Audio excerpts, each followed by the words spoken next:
I mean, I don't think that was said, or the oops. Anyway, hi, welcome. Welcome to Discussing Tabletop, everyone. Hi. We have a guest today. Is, of course... I'm here. Yeah, Lightning is here joining us. He's been bothering us to talk about Carbon 2185, and so he's going to help us talk about Carbon 2185. Yeah, I guess I am. Mm-hmm. And bananas. In pajamas? They're coming down the stairs? No, they're not, because they got murdered. They got murdered? I had to switch my sound around. Hopefully it didn't make me quiet. Okay. You're fine. You sound fine. Good. Anyway, it's episode 160, September 12th, 2020. Yeah, we got an interesting... We're all old. Time keeps going by and keeps kicking us in the butt, because that is Time keeps on slipping into the future. Yeah. We have an interesting docket today. We're going to talk a little bit about PAX Online. It's starting. It's 8 days of convention online, so it's a lot. At least no PAX plague. That's true. It is plague-free, unless you already have the plague, and then you're spreading it to your family, and then, well, I mean, it's... You could get a computer virus from it. Yeah, that's also... Look, that's a worse kind of plague, so let's hope not. The tax computer plague. Magic continues its production problems. There's D&D Celebration is going to happen this week also. Pazio has the Secrets of Magic playtest going on. We're going to talk about the Animal Adventures RPG, where you're awakened animals. And then, finally, Carbon 2185, and a little bit about, like, the fact that they're doing a bunch of these D&D adaptations. Then we'll go into our regular segments. Dog? Probably. Can I be a floof? You can be a floof. Hell yeah, let's do that. That's the next game we're going to do. There you go. Already here. Mm-hmm. So PAX Online has begun. We'll start with that as I chew on something. Because I have food next to me, and it's temptation. There's a picture for you if you want to use that. I will have to get that when we're going to do that, because if not, I will mess with the show. Oh, that's true, yes. But I can get it when we're setting up for that. Yeah. Then the show can be messed with officially.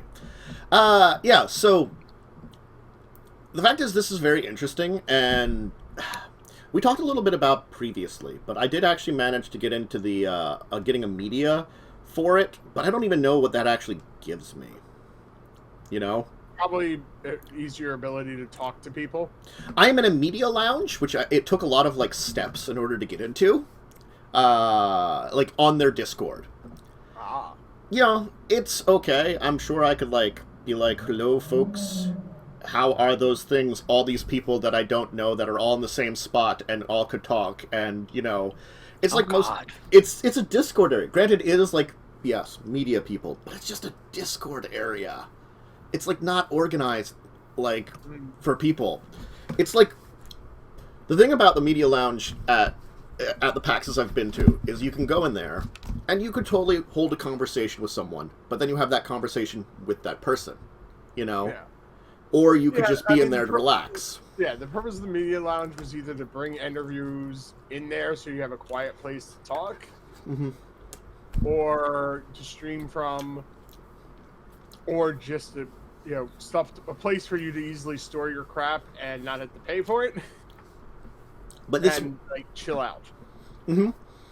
Maybe like if someone else is willing, have a chat with some people, meet some folks, be nice, there's other people there that might be in media that you might want to chat with. Or, like... Yeah, you'd have to have permissions, I think. So if you had a media label, like you'd have certain access to the different chat areas, but you'd really want to have moderators for that, because if someone starts being, not cool, you can't really... You don't have as much ability as you would in person to be like, hey, hold on, I'm going to talk with this person for a little bit, because you don't really have that kind of influence online. Yeah, I mean, like I don't think they have any voice channels. They have a lot of physical different, like, just talking channels, and the media lounge is one of them. But in fact, is like everybody's speaking, so yeah, it's a lot different, and the only thing that I feel like I really got out of it is some more people emailed me stuff. That's it. I don't think there's it's fun. It's interesting. but it's like I feel like it, unless like you're gonna like specifically be looking for various things, it's just 8 days of it is a lot, you know. Isn't it normally like 3? It is 3. Yeah. And even most online conventions, the biggest ones where they try to spread it out a little bit, have only been like 4 or 5. This is 8. Now, granted, I did hear that this is supposed to be replacing both PAX Australia and PAX West. Because neither of those would be during this time. And they haven't said anything about Unplugged yet. But the feeling is that most likely it will probably be canceled from like the things I've heard on the grapevine.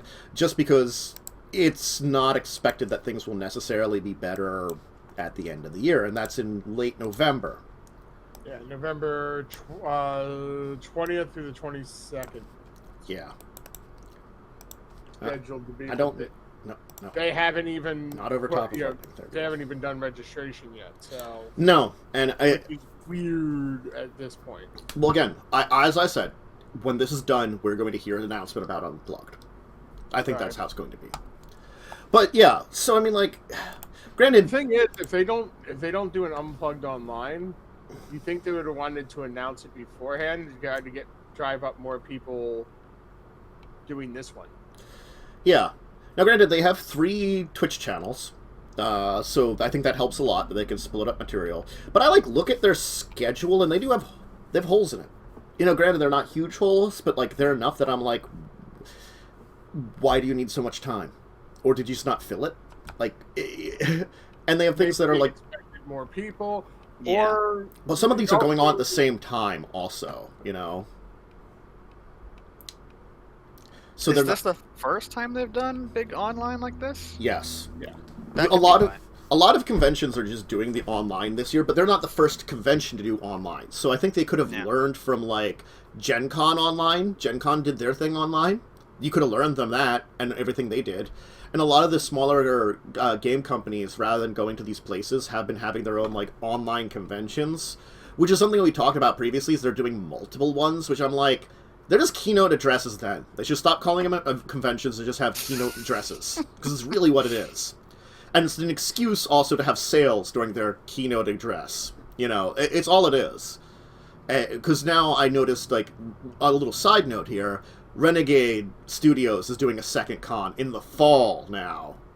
They're not the first one to do multiple conventions in 1 year, but now it's like you're the same people. Why are you doing multiple conventions in a year, even if it's online? I've seen game companies like specifically a company by itself are like, hey, we're gonna do like a stream and then like talk about stuff. So it's kind of like that's similar, but it's on that smaller scale. But they don't call it anything really. Mm-hmm. Like, this is a scale that's pretty big. I'll give you that. Like, this feels, because of like the largest of the, it's online convention. They're doing the best they can with that format. It's not a great format. I mean, like, it is not a convention in any sense of the word. It is an attempt at making one. But still. Yeah. The difference in planning between a physical and an online is pretty huge, though. So if they continue to do online stuff, maybe this is a good learning step for them to realize that, hey, maybe we should plan a little bit better. I will give them credit, especially since they're including Australia in this. At least they are having the round-the-clock stuff. Yeah. And that might be also why it's longer, because they are canceling 2 PAX events. That's like the big thing I could think of as to why they would do that. That would make it 2 4-day shows if it was combining 2 different ones. Yeah, and it is about an 8-day. It's starting today and ending Sunday the 20th. So it starts from today and goes all the way through next week. That's a long time. It is a long time. Granted, they have a full, like, arena. They have the normal schedule. They have an arena schedule. They also got games and tournament schedule. Yeah. So there's... Like, normally you can sign up for games and tournaments. I don't know if they have a lot of that, you know. Civilization 6 all day. Oh, no. Yeah. They have that on their schedule, Civ 6 all day. Is there a new DLC for it? I mean, they've been doing the, they're like DLC packs or something that they've been doing. Where they have, like... It doesn't specifically, say a specific DLC. It just says Civilization 6 all day. Mm-hmm. I mean, it makes sense if there was some big update for it that they just did. Mm-hmm. With settings intended to make a 10-hour game. Damn. Just damn. That's a long game. But if you think about it, I mean, how many people are going to be playing at once? True. So, I mean... getting to everyone's turns. It's interesting. I mean, I would say for most people, check out the PAX Online, at least the schedule, and see if something screams at you, hey, I want to check this out. Because maybe there's something on a tabletop game, an indie video game, a big-name video game, or like an RPG. Like, that's something that'll just be out there that you'd want to see. It's a pretty big schedule of events, and, It's a lot to look through. I feel it's less overwhelming than when you're at an actual con, because an actual con, it's like, not only do you have a lot to look through, it's all in front of you. And this is just... also happening at the same time. Yeah. This is more scheduled. Yeah. So, like, you have more time in order to kind of, like, look through it and stuff and get an idea of it. So, but yeah, PAX Online, happening now. Definitely recommend keep it in your mind. Let's just do a brief overview of the fact that Magic continues to fuck up. Well, their timetables are messed up. Well, they are keeping to their schedule they set earlier in the year and are attempting to avoid delays completely.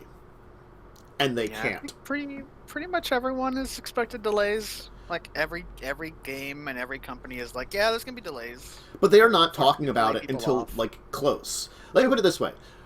Zendikar Rising is their new set. It had a launch date of the 25th. It wasn't until this week, less than a month away, that they're like, well, we're not getting the full shipment. We're doing it in 2 waves. We're having this early wave, and then in like 7 to 10 days later, we're having a second wave. And, there might be some, like, availability problems during that first wave. So rather than getting it out everywhere, it's not a full release. It's a limited release. They're not going to say that, but that's effectively what it is. It's like, we're having a limited release on the normal day, which we actually wanted it, and a full release 7 to 10 days later. Yeah. I mean, it is what it is. Just be upfront about it. Exactly. Yeah. It feels like it's a mix of, like, we don't want to lose face by saying we had to delay things, but also it kind of has that sleazy, like, hey, we'll have 2 different sales so we can make more money. Mm-hmm. Because that has a thing people do sometimes. Oh. Yeah, and unfortunately, Magic has been kind of coming off a lot more money grabby lately. They have been very sleazy this year. Yeah. They have made a mixture of decisions, and some of them are very sleazy. And I don't even follow Magic. I'm totally an outsider, just looking in and saying, that looks like some other things I've seen companies do to make more money. Yeah. Well, it's but again... No, some of the specialty sets they did this year were kind of like, that seems totally just trying to squeeze money out of everyone as they can. Well, again, you have to realize this year's been shitty. They are targeting the people that are supposed to have money, that play Magic. And that's the thing, is they are targeting and trying to take advantage of these people a lot. And that's only a small group, and it's not a good business model because, like, we're not gambling. You can only keep up that, like, repeat customer thing with them so much. And if the products suck, which some of them actually have, they've just been expensive and suck, why won't people just buy individual cards if they really want to? Yeah. You'll turn off those people unless you have those products to match that price, and they have not done that on a couple of times, I have to say. Yeah. And the thing is, this is the main one, but there's also some other delays. They've released their new Commander product to the 20th, but they've actually, like, delayed that in November. So they actually are really good on that one, but it's a secondary product. They delayed a secondary product. And then, like, one of their other tertiary products, Jumpstart, which was supposed to be, like, their new, like, starter set, which actually people really liked because it's actually a really decent starter set, which they haven't had one of forever, it's still having production problems, and it's been released. So yeah, problems. I mean, this is something that you think that the company would have handled by now, or better. But like, I just feel like either it's got to be something in upper management. Upper management either has their hands in their ears, or Hasbro has their hands in their ears, because you don't know what level it's at, if it's the upper management of Wizards or it's at Hasbro, because they are a subsidiary of them. Hasbro is not a amazing company. No. But they own a lot of shit. They do. Yes, they do. Surprisingly. You don't think about how much that they own, but they do own a lot. Yeah. Like My Little Pony. Yes, that's something I didn't even think about, too. There's the Transformers, too, which have both been really big franchises. Oh, yeah. Mm-hmm. Forgot about Transformers. And, of course, D&D. Well, that's Wizards. Hasbro owns D&D now? Wizards... They own Wizards. Oh. And Wizards do two things. Magic and D&D. Oh. I mean, that's why we were talking... That's why we were talking about last week. They're replacing their core sets with a Faerun set. I don't know how the Magic Faerun set's going to be ending up. We talked about it a little bit, but I'm really curious. That'll be interesting. Because, again, it's like it's much easier to capture something like the card game in D&D form rather than D&D into a card game, you know? One has looser rules. The other has much tighter rules. Yeah. I just looked up Hasbro's subsidiaries. Mm-hmm. Oh, no. Oh, my God. They own Milton Bradley. That makes sense. They own Play School. Yeah. They own Cranium Inc. I don't know that one. Cranium, the board game. Okay. It's a party game. It's pretty fun. Yeah. Would definitely recommend it if you can. Be a party game. I mean, the amount of things that company actually owns is ridiculous. They put Monopolies. Yay! They put Asmodee to shame. Yeah. I mean... Mm-hmm. And I thought Asmodee owned a lot of people, you know? They own Tonka. Yeah, I mean, it's a toy. I know, I was just like, they own Tonka. If it's a toy, Yeah. they own it. But, so, speaking of Hasbro and Wizards of the Coast, though... Oh, no. And this one's actually slightly positive. Oh, that is not correct at all. Stupid picture adjustments that make not working. Stop being bad. We have announced literally like a week ahead of time D&D Celebration from the 18th to the 20th.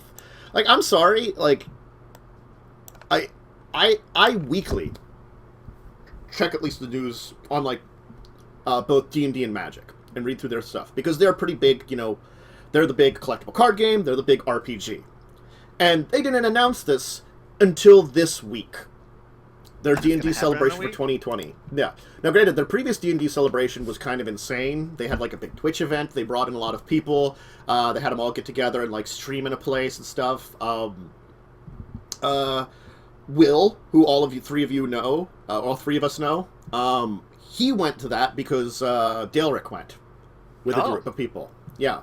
So last year, there was Will, Doxy, Daleric, a couple others. Oh, I think I've heard about this. Yeah, they went to a D&D Celebration event. It's very online now, because they can't have that kind of event. I don't think they're even, like, hosting any streaming things. At least they don't sound like they are with their announcement. That'd be the perfect opportunity to do so, then. You get, you run, like, a one-shot with, like, some big-name D&D people, and they have, like, time blocks where it's like, hey, we're gonna do these crazy adventures. I mean, the way they took it, I don't actually mind for their celebration. Because what they did is they have a celebration portal that you have to register and pay. But they have all the ticket sales going to Extra Life, Children of Miracle, Hospital Networks. Mm-hmm. So, okay. Yeah. So it's... And then you can... They do have featured games and panels. Okay. You know. But you do have to sign up to basically go in and be involved. So I'm curious what the featured games are. They might just say that still, but like if you want to play games, you have to pay. They have a event portal for like playing games. Yeah, I was looking at it. I don't remember my username and password for their portal, so I didn't see what the prices were. But yeah, you do have to pay to play. I don't know if I ever signed up for it. I did at some point. I know I did. I just don't remember it off the top of my head. And I was just like, eh. Well, the problem for me is like the 20th, I'm going to be leaving and going on vacation. So, I mean, I'm not going to be involved with that, definitely. Yeah. I mean, a lot of the PAX. tables are already getting sold out, too. Yeah, I'm sure. Like, it's like, you look in there and they've already like, I'm looking at the first day, the 18th here, going down the list, and they have a lot of tables. They're just all sold out. Like, if you would like, I wouldn't be able to do a Friday anyway, unless this would be like the 7 or 8 o'clock. Let's see here. On Friday, God, they have 168 tables currently sold out. Wow. Yeah. And they set up for 199 of them. Really? You couldn't have done 200? Really? Weird. Is it a server load thing? I don't know. That's weird. Oh no! Oh, some of the other ones are. Oh, I see. That actually they have more sold out. It's like It's just that where I got to, there was like a couple of openings in there. Yeah. Oh, so I guess they are all like timed, like so you can view details on some of these. Like, yeah, here's one on Friday at 6 p.m. Pacific Standard Time on the 18th. Cool. I know that time zone. Yeah, I know that time zone too. Well, again, they're like Washington, so I mean, of course they're gonna be. Like where I live? Yes, like where you live. This is accurate. So there's supposed to be like about 2 hour game sessions for levels 1 to 4. You know, just testing out stuff. It's D&D Adventure League. You know, a lot of like, you know, they probably have specific adventures for this that you could sign up for or something, or maybe a adventure they run, something like that. Who knows the exact details? Because again, like, they haven't said a lot, and I like to see how if they have featured games, great. Are they just going to have their games featured? Because D&D runs a number of games. Like, if it's one of the groups that, because of like there was a discussion in one of our discords where I said, like, I used to watch Dice Camera Action, as I think, Joe, you did too, before it got kind of canceled because of things going on in the background of some other people. You know, but it was on their D&D YouTube channel. I still follow that. So I still get, like, things about, like, oh, hey, they're showing shows. No, granted, I don't watch any of their shows, but they have a bunch of them going. Are they just going to be them? Are they going to, like, host people? That's kind of more difficult on Twitch. You know? Yeah. I mean, if you're set up to do, like, D&D and stuff, I mean, if you're a big D&D person, you're probably a D&D streamer, so you're already kind of set up for that, so you just kind of just use the rehost, or not rehost, you just host that person as they stream, but you're streaming it for the event on your own channel. I mean, I could see them doing that. I think they do have a way of doing that, where you can kind of stream something that's being streamed, because I think you can do that and talk over, like, big events, like, you know, when they have, like, stream things for, like, E3 and stuff. I think people do that. So I guess if they set up for that where they're doing it, so it's kind of like a reverse E3, like E3 is hosting people. It's weird, but I can see it. Yeah. If it's physically, interesting. If it's one way, I think it can be 2 ways. So I'm curious now, a lot more than I was like a minute ago, to see like what these featured games are. It would have been nice if they announced it like already. They're 6 days away. That's not long. That's cutting it close. They have cut this entire thing close. Yeah. So. Oh. Yeah. Okay, so they do have a basic schedule up, now that I clicked on it. I found it. Sorry. Professionals. Oh, God. Well, again, like, there are... I had to say this. D&D's website kind of sucks in certain ways. It's not always the, Wizards website. It becomes sometimes hard to navigate because they, like... you don't know when they're changing things. Like...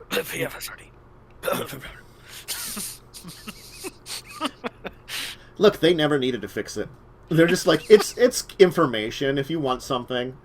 It's there somewhere. Good luck. Like, these D&D live games, I don't recognize anybody. And there's a couple that are just say live game and don't tell you who it is, too. Maybe they're still trying to schedule it? Could be. That's not great to have 6 days or less to try and like, hey, we need to fill the slot. We have 6 days. Yeah. Yeah, no, there's a lot about this that's kind of like, Or maybe they have a certain number of people that they already have asked and just haven't gotten confirmation back. Yeah. Because that's a thing that happens. No, I can see that. That maybe, like, because it still feels a lot last minute is the only thing about it. Because, like, you, like, kind of check there and you're like, well, this isn't very long. Not at all. I don't recognize anybody on their, like, guest list at all. You'd know more than I would. Well, I found their guest list over here, and it's like, I don't know any of these people. Like, I don't know that many people, unfortunately. Yeah, Nope. So, anyway, yeah. It's their D&D Celebration. It's happening again. It's last minute, feely. Maybe it wasn't, but it feels last minute. Yeah. They forgot to hit the publish. I'm thinking YouTube thing where you're like, oh yeah, publish it at 6 a.m. And then you wake up in the morning, why isn't the video live? Oh, I had it for 6 p.m. Except for they had it like a month later. Yes. It was supposed to be August that this was released, and they ended up, doing it this one. Oops. Wait, it's not... Oh, that was supposed to be out in August. Why didn't any of you say? Oh, I thought you noticed. Well. Anyway. What's the plan now? Boopy, boopy, boopy, boop. Let's move on. Secrets of Magic, the playtest. So, it's another Pathfinder 2nd edition book. This is the interesting thing that I think about how 2nd edition has evolved into and how Pathfinder has evolved into that's very different than D&D. D&D basically has their Unarched Arcana, which are playtest stuff. But they're just like, we'll put out a little bit a month, and then they're like, eventually they're like, by the way, we threw a bunch of that stuff together in a book. This is like, hey, here's this book we're working on. Do you want to test it? I mean, a better way of doing it. Yes, it kind of feels like it's a better way to do it. So, like, they're introducing Magus and Summoner as classes. Cool, those are good classes to have. I mean, I like both of them. Pause for 1 second. Sure. Uh-oh. So I finally got it. I finally remembered my password and got in. So it looks like it's like $10 to join a table. That's not that bad. Isn't bad. Mm-mm. So Sure. that's why I just wanted to say that real quick while I was just like, oh. How many players per group? That like I 4 or 5. Because I have heard things on the grapevine about how much a quote-unquote DM makes if they do it as a career. See events. Let me see. Levels 1 to 2. Yeah, it doesn't tell you how many people. I'd imagine it'd be levels. between like 4 to 6 people at the extreme most. Mm-hmm. Yeah, I mean, I did see like some of them are supposed to be like multi-table tie-ins. Yeah, I mean, if it's Adventure League, isn't that yeah. one of the options? Yeah. Yeah, so with that, who knows? Yeah. But yeah, but it's like 4 episodes, each playable in 60 to 90 minutes. Neat. Those are fast. Yeah, so thank you, Joe. Sorry. Yeah, no, it's fine. That's good information to find. So back to Secrets of the Magic, though. So Secrets of Magic, it's going to be released in July of 2021. Quite a ways away. Yeah. The playtest is running till October 16th, so they're giving a little bit more than a month to... You will have the playtest material after that, because you can just download the PDF, but during that time, that's where you can, like, assess things and send them information about what you think about stuff. So is the whole book like, here is the book we're working on? Yeah, you or can is download the playtest now. It's only 26 pages mainly. I think it's going to be an entire book, but the big playtest stuff that they're giving are the 2 classes, Yeah. Magus and Summoner. So I think they probably Which is like a conversion. Yeah, which it's again, it takes a little bit more work to convert to 2nd edition because 2nd edition is very different. Very Yeah. It's not like, I feel like something like 3rd edition D&D I could convert from like Whisper down the line. 1st edition I could convert to 2nd edition. 2nd edition I could convert to 3rd edition. 3rd edition I could convert to 3.5. 3.5 I could convert to 5th. 4th is somewhere in the middle there. Don't talk about it.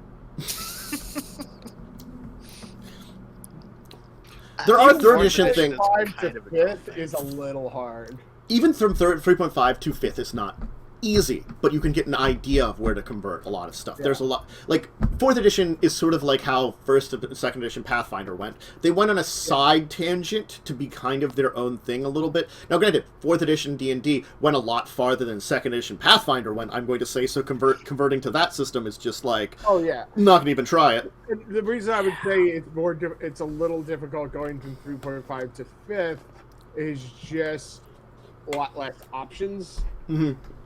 Yeah. You know, if you had a 3.5 character that was taking stuff from like 10 different books, And they changed from Yeah. things like base attack bonus to proficiency. yeah, You know. But that's kind of and it's that's not that hard. I mean, like, a fighter and a mage will always have proficiency bonus of the same. So it's not Yeah. like, oh, a fighter is a full BAB class where, you know, a wizard is half or something. You don't Yeah. have that. So there's a little bit less finesse you have to do there. Yeah, no, I can see that too. So those are probably like, if I took the time, I could probably convert like the healer or the martial class from 3rd edition to 5th edition. You know. Yeah. I don't think it'd be easy, but I think it'd be doable. Yeah. It'd be doable, yeah. Mm-hmm. Well, the healer was just basically like, I'm a divine caster and I only heal people. Yeah. I mean, it was an interesting. They got some other stuff too to make them not lame, but it was like insanely heal focused. It sounds like Eldritch Knight, but paladin, or not paladin, but cleric, like life cleric. A little like Eldritch that. Knight. That'd be weird. I mean, they also got like a unicorn companion, so I mean that was a thing. I mean, paladins. Yeah. They just have minions. I mean, horse minions. But back to Pathfinder here. So yeah, Magus. I mean, that's neat. As being in a game where we have a Magus, it's neat to see that they're like kind of including it here at this point in time and how they would build it. I'm kind of curious because again, it's like, it's that weird thing that Pathfinder 2nd edition does where it's like, at these levels you get a feat and they're basically your version of this class. And so like, sometimes the standard abilities, I'm like, well, what standard abilities are you getting? Doing archetypes in 2nd edition Pathfinder? No. Like they have in 1st? No. What effectively, Ooh. instead of archetypes, what they do is, you have a feat for that. Yeah, so, there's at, So you have more feats that are tied to your yeah, class? you have class feats instead. At Okay. various levels, you get class feat. Where you well, the only good thing about class feats is you can take one of the level that you qualify for, or a lower level. So, like at first level, there are 5 feats currently. That gives you 5 options, and then you start building your character. Then at 2nd level, you get either more cantrips and enhanced familiar, or like what they call spirit sheath. But see, that's what starts I dividing. can see that as Yeah. being a good way to tailor your character to how you want to play it. Yeah. Where if you're looking at the archetype things, it's like, hey, these are the things you get, period. And there's no like, well, what if I want this? No, your archetype, you can't take that. This is what you get now. And the good thing is that with books like this, probably what they're going to do, because it's probably going to be way more than 26 pages, is introduce more feats for other like spellcasting classes. That's probably what they'll do. So it's like, oh, there's more first level feats for your wizard. So now you can like be this kind of wizard or start to be a little bit of this kind of wizard if you want, you know. I like it. That's one of the things I do like about this. Is like it feels very crazy because everything's a feat, but when you like break it down, it gives you a lot of options because you get like, because again they have Instead of a class ability, you have a class feat.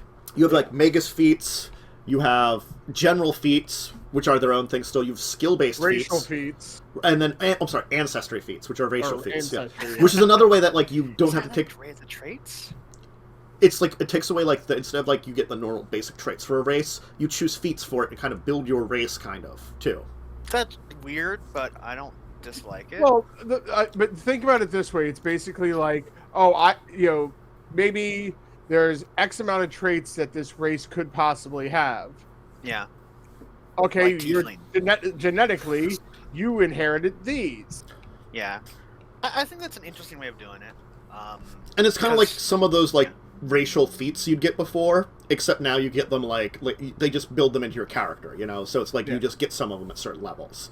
So it's like the Sylph who got flying. It's just like, well, at this level you have this here's some racial feats, and here's the level you have to be for them. You know, it's sort of like, so like, oh, hey, there's like, I can choose that now. I just get that as part of my These character. wings that don't work anymore, hey, they work now.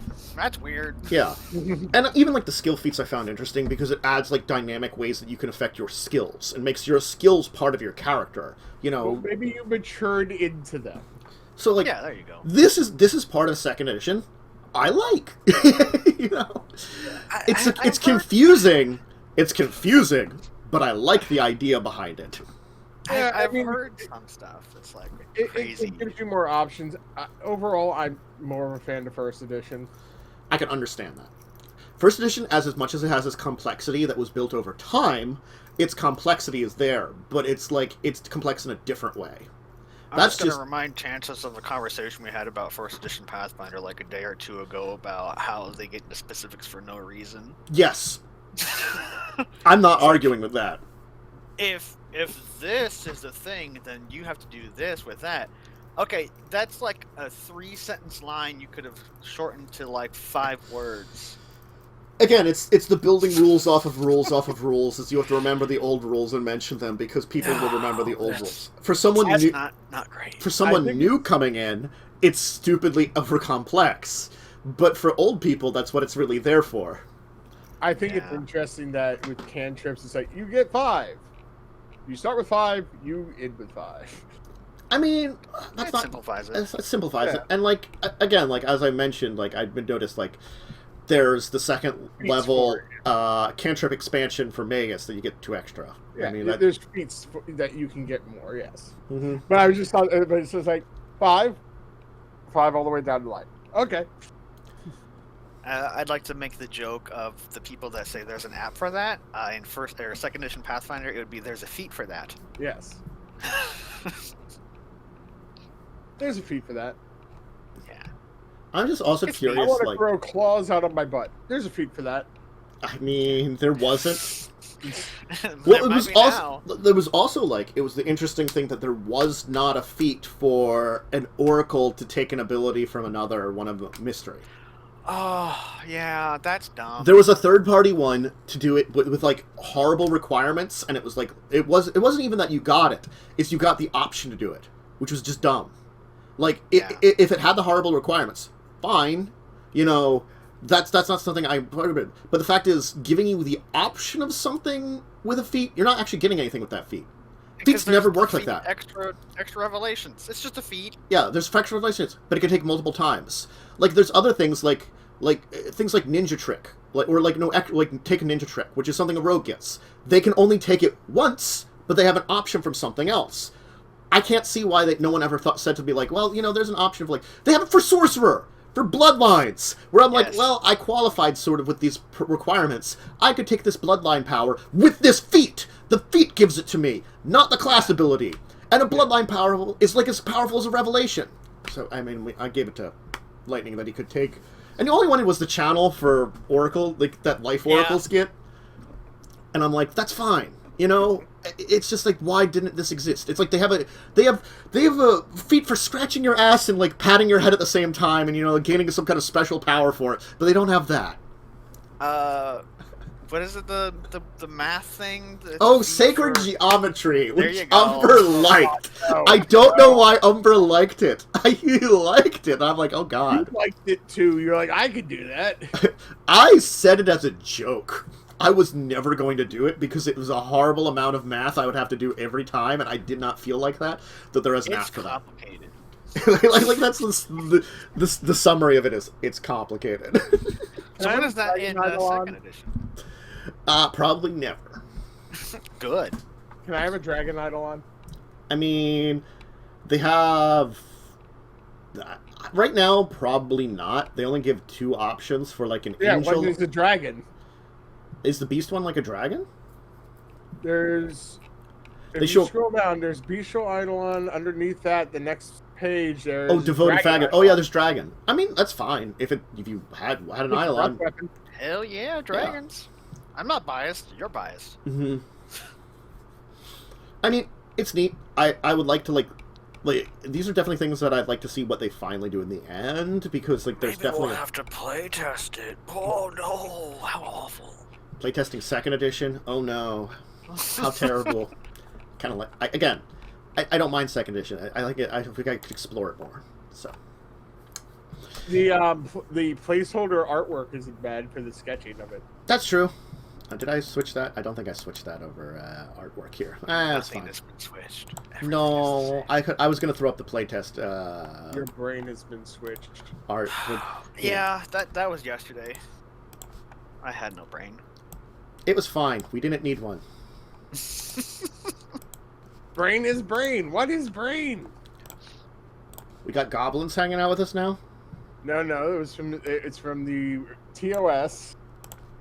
Star Trek Original Series. Oh God, no! Spock's brain. God damn it! Brain is brain. What is brain?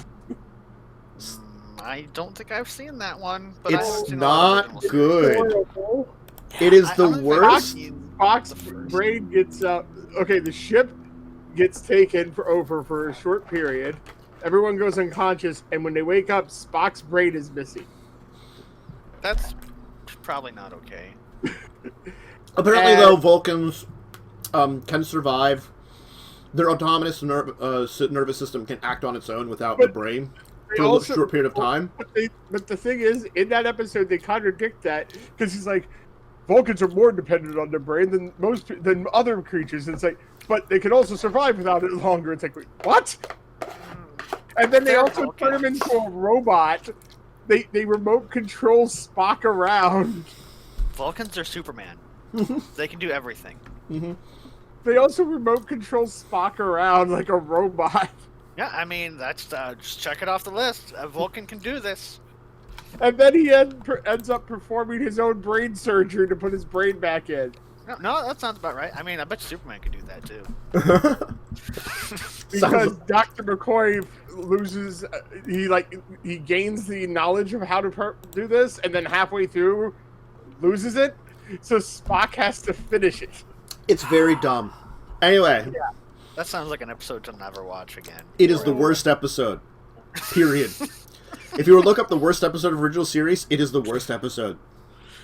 Yeah. On any list, it will be number 1 of original series for worst episodes. It's number 1. Ew. Anyway. Yeah.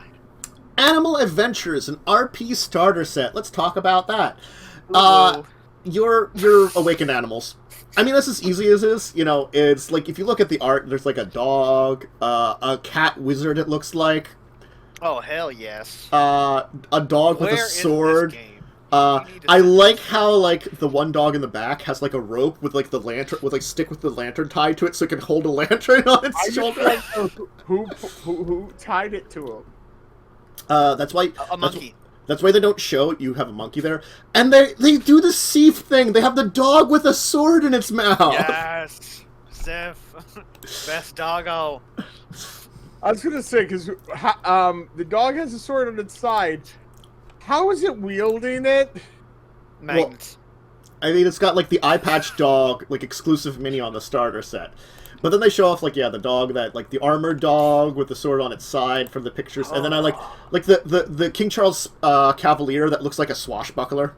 I mean, oh, man. It's kind of adorable. And I'm like, that fits. So it's easy rules. They got the 4 dog miniatures, 3 cat miniatures. I'm assuming that theoretically, because it's the starter set, they'll do more at some point in time.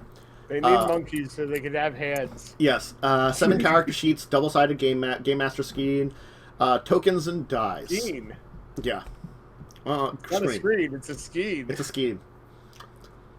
Yeah. I mean, I don't know what much else to say about this game other than, like, you know, it's supposed to be like, you know, your freaking awakened animals on an adventure. I could see, like, maybe you were a group of, like, wizard pets, and your master's gone missing. Well, even not wizard That's pets. a pretty good adventure hook. It's a pretty good adventure hook. Like, even think, like awakened animals, there are supposed to be times and places in, like, D&D stories where animals have awakened. Like, they get intelligence for various reasons. Yeah, well, Shadowrun's an entire thing, too. That's its entire thing on its own that specifically has that.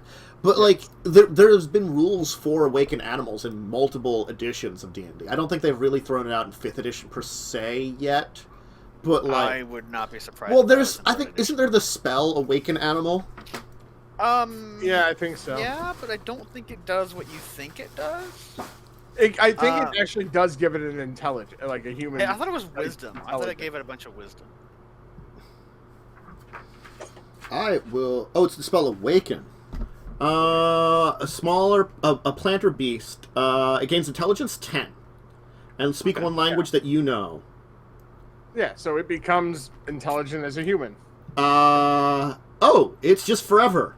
It's intelligent then. It costs it costs 1,000 gold pieces though to do it. Oh, Yeah. that's nothing.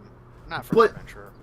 I know, but like it definitely could just say that, like, you know, this could be a party of animals that got awakened and they want to be adventurers. You know, maybe like a kindly wizard gave them intelligence or something. You know, for probably for stupid like adventuring reasons. You know, like needed their help for something, and then they're like, let's the friendly dog in front's like, hey guys, let's find a party on our own. And the cat's like, meow meow, sure, meow meow. I'm going to use wizard spells, meow meow. Where's my spell? No, book? the Meow, cat meow. is a rogue.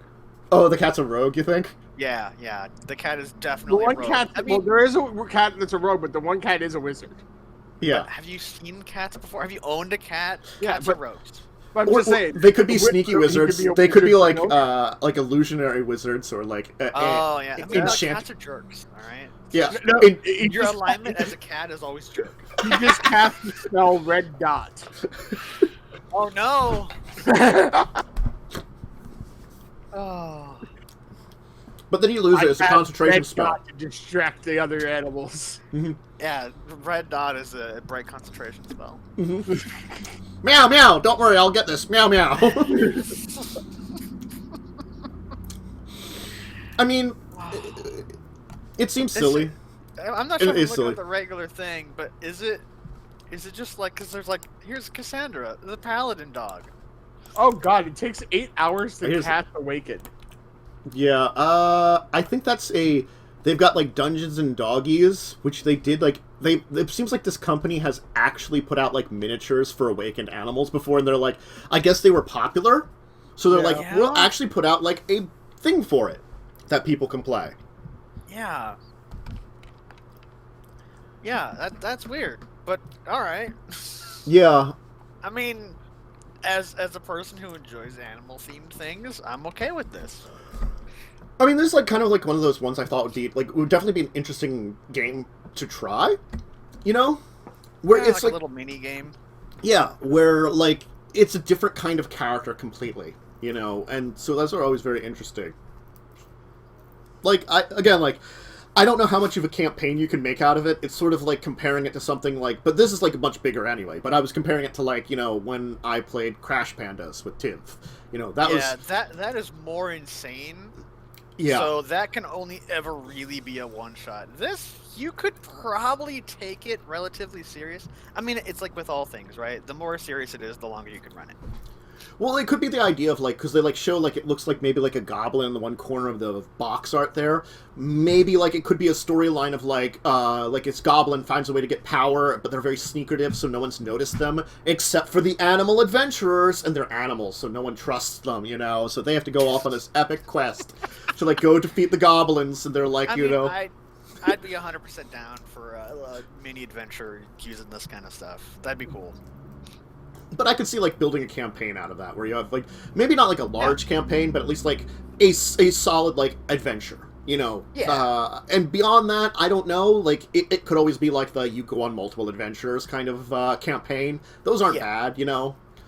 But it could be interesting to develop it, because, again, it's supposed to be like, you can talk, you're magical, but, like, you're still a dog or a cat, you know? Yeah. I mean, you would have, like, such massive penalties. I mean, I'm thinking like, 3rd edition and Pathfinder here, where you have, like, an actual reputation, where, like, how willing is an NPC to talk to you? And, like, here's the scale, and that scale affects the DC. As an animal, that is going to be really low by default. Because unless that's a common thing in the world, where it's like, oh yeah, let's just build a talking dog. Yeah, I mean, if they build it in that, like, most, like, dogs and cats are, like, awakened and intelligent, then it could be, like, a fine thing. That might be, like, a normal thing. If you build into the world, it's weird. And then you're like, why aren't there people doing things? Or maybe, like, maybe it's a world of only... do things as well. Maybe it's a fantasy world of only animals that can think and talk, and maybe, like, the monkeys and the apes... pets. Yeah, the monkeys and the apes built all the stuff because they're the only ones that have goddamn hands. Or lemurs. I guess they could be lemurs, too. Primates. Mage hand. Cat wizards. Mage hand. Cat wizards learned industrial mage hand and developed civilization.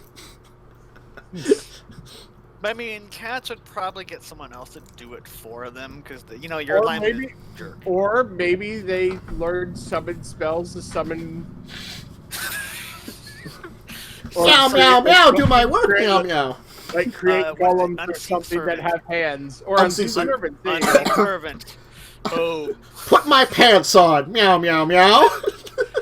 Get my trousers, my walking trousers.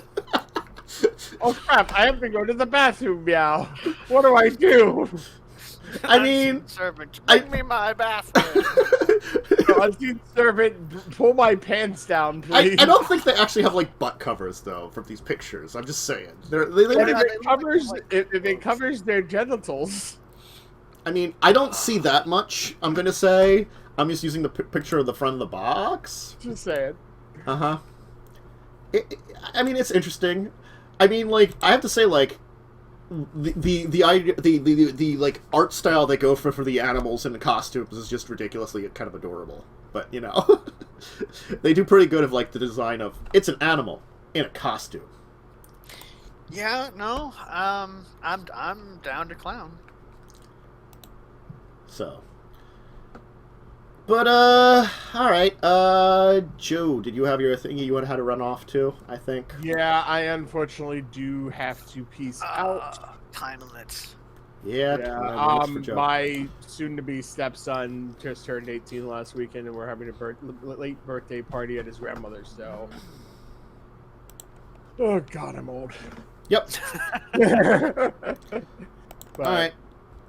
I'll catch you guys later. See everyone tomorrow for Grinding Gears. Yes. And bye, the Joe. overlay is going to be broken. I'll fix it in a second. He'll fix it because he's also going to put your picture up. Well, I'm going to switch this to the 2-player. Well, the picture for Discord, I meant. Well, I could do that also, but I'm going to switch to 2-player, and when you go away, it'll be perfectly fine. Yeah. Then probably. Bye. Bye, Joe. Bye. Hey, we're switched in places, though, but whatever. Oh, no. I'm Tantus now. And I'm Joe, apparently. So that's a thing that happened. Yeah, I mean, I don't think it's probably in alphabetical order. Let me just. Because I'm pretty sure L comes before T in the alphabet. I think. It's Discord. Yeah, I think it's probably alphabetical because Joe is W. That's true. Mm-hmm. I mean, it's not, but I mean... Well, he goes by Williger, I think it is. Yeah. So it ends up being W. So, I don't need Robins anymore. I had that open because reasons. You want to talk about Carbon 2185 a little bit? And sure. I can talk about this. I guess starting with the idea that, like, we want to chat that, like, this is a sign of very interesting things for 5th edition, because I never saw this with any kind of third-party stuff for 3rd 3rd edition D&D, never really with Pathfinder. Pathfinder did its own shit, though. I mean, they did, like, Spaceship and then space stuff and then made Starfinder. So they went their own thing of, like, adding all this shit in. But, like, 3rd edition didn't do a lot of it. 3.5 didn't. I think it's partly a sign of just how popular 5th edition is. Where it's one of the more accessible editions of just D&D in general. Yeah. And then just how much more traction just regular D&D has. Like, you look at Pathfinder is more of that older mindset generation, whatever kind of phrase you want to use. And so they're like, oh, we play Pathfinder. And it's not like, oh, we play D&D. Where, like, 5th edition kind of brought in a lot of new people as well as the old people, and kind of it exploded in popularity. So it makes sense that people want to jump on the bandwagon and say, hey, here's this system, but it's in D&D 5e rules, because then, like, they can try and, like, get people to try their system. Yeah. It means that they also don't have to worry about, like, a heavy part of any actual RPG game system, the system. And we can see that with something like Dark Matter, where Dark Matter is a lot of the creative side. Now, because you wanted to talk about Carbon 2185, so let's start with that kind of in this entire vein of things. What can you tell me about it overall? Because it is something that's been out for a little bit here. It's been, I don't know how long exactly. I don't know if it's been a year, but it's been months. I mean, I thought, like, earlier this year when I was watching someone, and it's like, I'm going to give away this book. And it's like, what is this? And I looked it up, and it's like, oh, it's basically Cyberpunk 2070, or not 2077, that's a game. 2020. But with 5th edition leanings. And it's, from what I can tell, it's not one-to-one. It very much pulls from the Cyberpunk universe, where, like, your classes are like, like, Daimyo, Doc, Enforcer, Hacker, Investigator, and Scoundrel. And you can kind of put those in, like, this is kind of the Barbarian, this is kind of a Paladin or, like, a Cleric or something, and this is kind of the Fighter. But they're not so direct carbon copy, that it's like, oh, it's just 5th edition with Cyberpunk skin. So that's the one thing I think it does a good job with. But, like, if you go to, like, equipment or whatever, you can just be like, this is, padded leather, this is studded leather, this is leather armor. And it still has a lot of that. Okay. But it also has guns, and so they're their own system there. And because guns are a thing, the deadliness is, I think, a lot higher than, like, a traditional, like, 5th edition game. So there's additional things with, like, certain armors will have, like, resistance, kind of like 3rd edition did, where it's just like you just have a flat resistance to a damage type. So there's a little bit more math involved because of that, but it kind of fits the theme and probably more of the original Cyberpunk kind of thing. Unfortunately, we lost Joe, who knows more about Cyberpunk 2020 than I do. I can give a little bit, because, again, like, I knew it back in the day. Like, around the time when I first was introduced to Shadowrun, I was introduced to Cyberpunk also during that time period. Granted, I was more interested in Shadowrun because I liked more, like, the fantasy meets sci-fi kind of thing, so that's why it captured me more. Because, again, I was much younger, though, too, anyway. And I like, this doesn't have magic. Yeah, it's a simple, like, actual, like, it's like Cyberpunk, but set in the OG open game license rules, in the D&D rules. And that's one of the things where, like, there isn't a sorcerer class. You don't have spells. You have, like, drones and stuff that you can control, I think, under one of the classes. I think, like, Hacker, there's, like, a subclass where you can, like, have, like, drones or whatever. So you're kind of a summoner, but not really. Okay. And all like, vehicles. Vehicles are just mount rules from 5th edition. So there's a lot of things that are kind of like, oh, here's the influence right here. One of the nice things, though, with the book is it sets up, like, it's San Francisco is where it takes place, the setting. And it sets up that city relatively well. So if you just grab the book and we're like, I'm just going to flip through it, and you wanted to run a game, you can just run it in San Francisco. It's already set up and it has all that stuff, all this lore information. But like if you're going to use like Carbon as a universe, it doesn't really have that. So that's kind of like pro and a con. Yeah. You have the advantage of the fact that it's built in such a way that it has something to it, but it also doesn't go like the full like Shadowrun, where it's like, here's the entire world. It's like, now, granted, I'm going to give you that, a lot of what Shadowrun has doesn't come out in the first book. No. It's just they have the advantage of putting out more books or having a history of putting out books.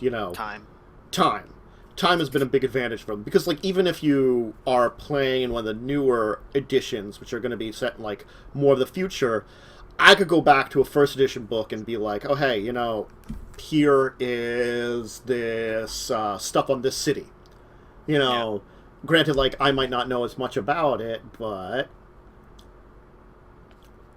Sorry. Pulling up a book.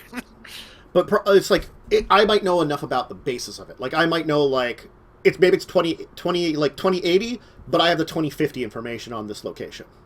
Yeah. Like, I have the 2050 information on, like, Paris. Changed. 30 years, some things will have changed, definitely. There's probably going to be, like, you should take the aesthetic that's established in the later ones.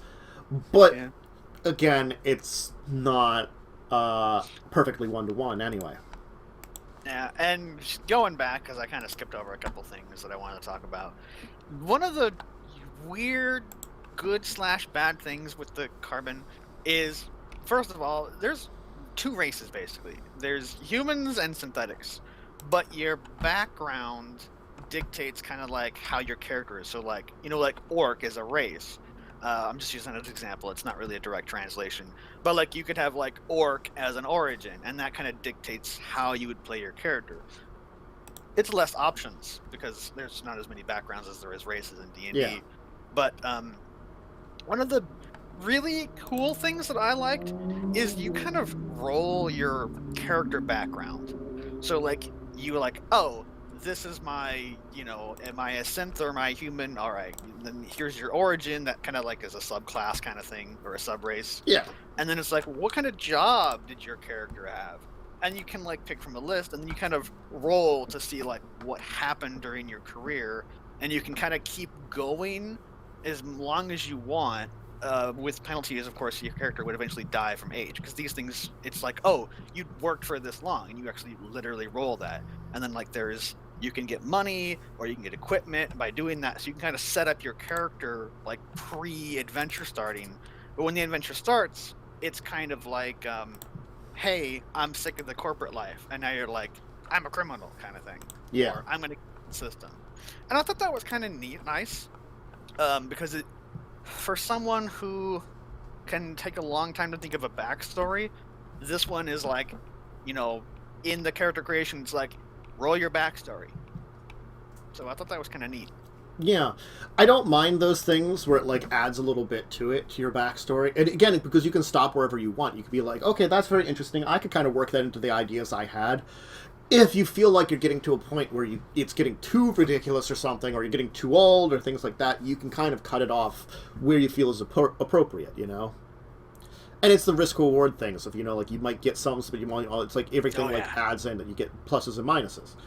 So that's neat. There's a lot of, like, high risk, high reward in the backgrounds.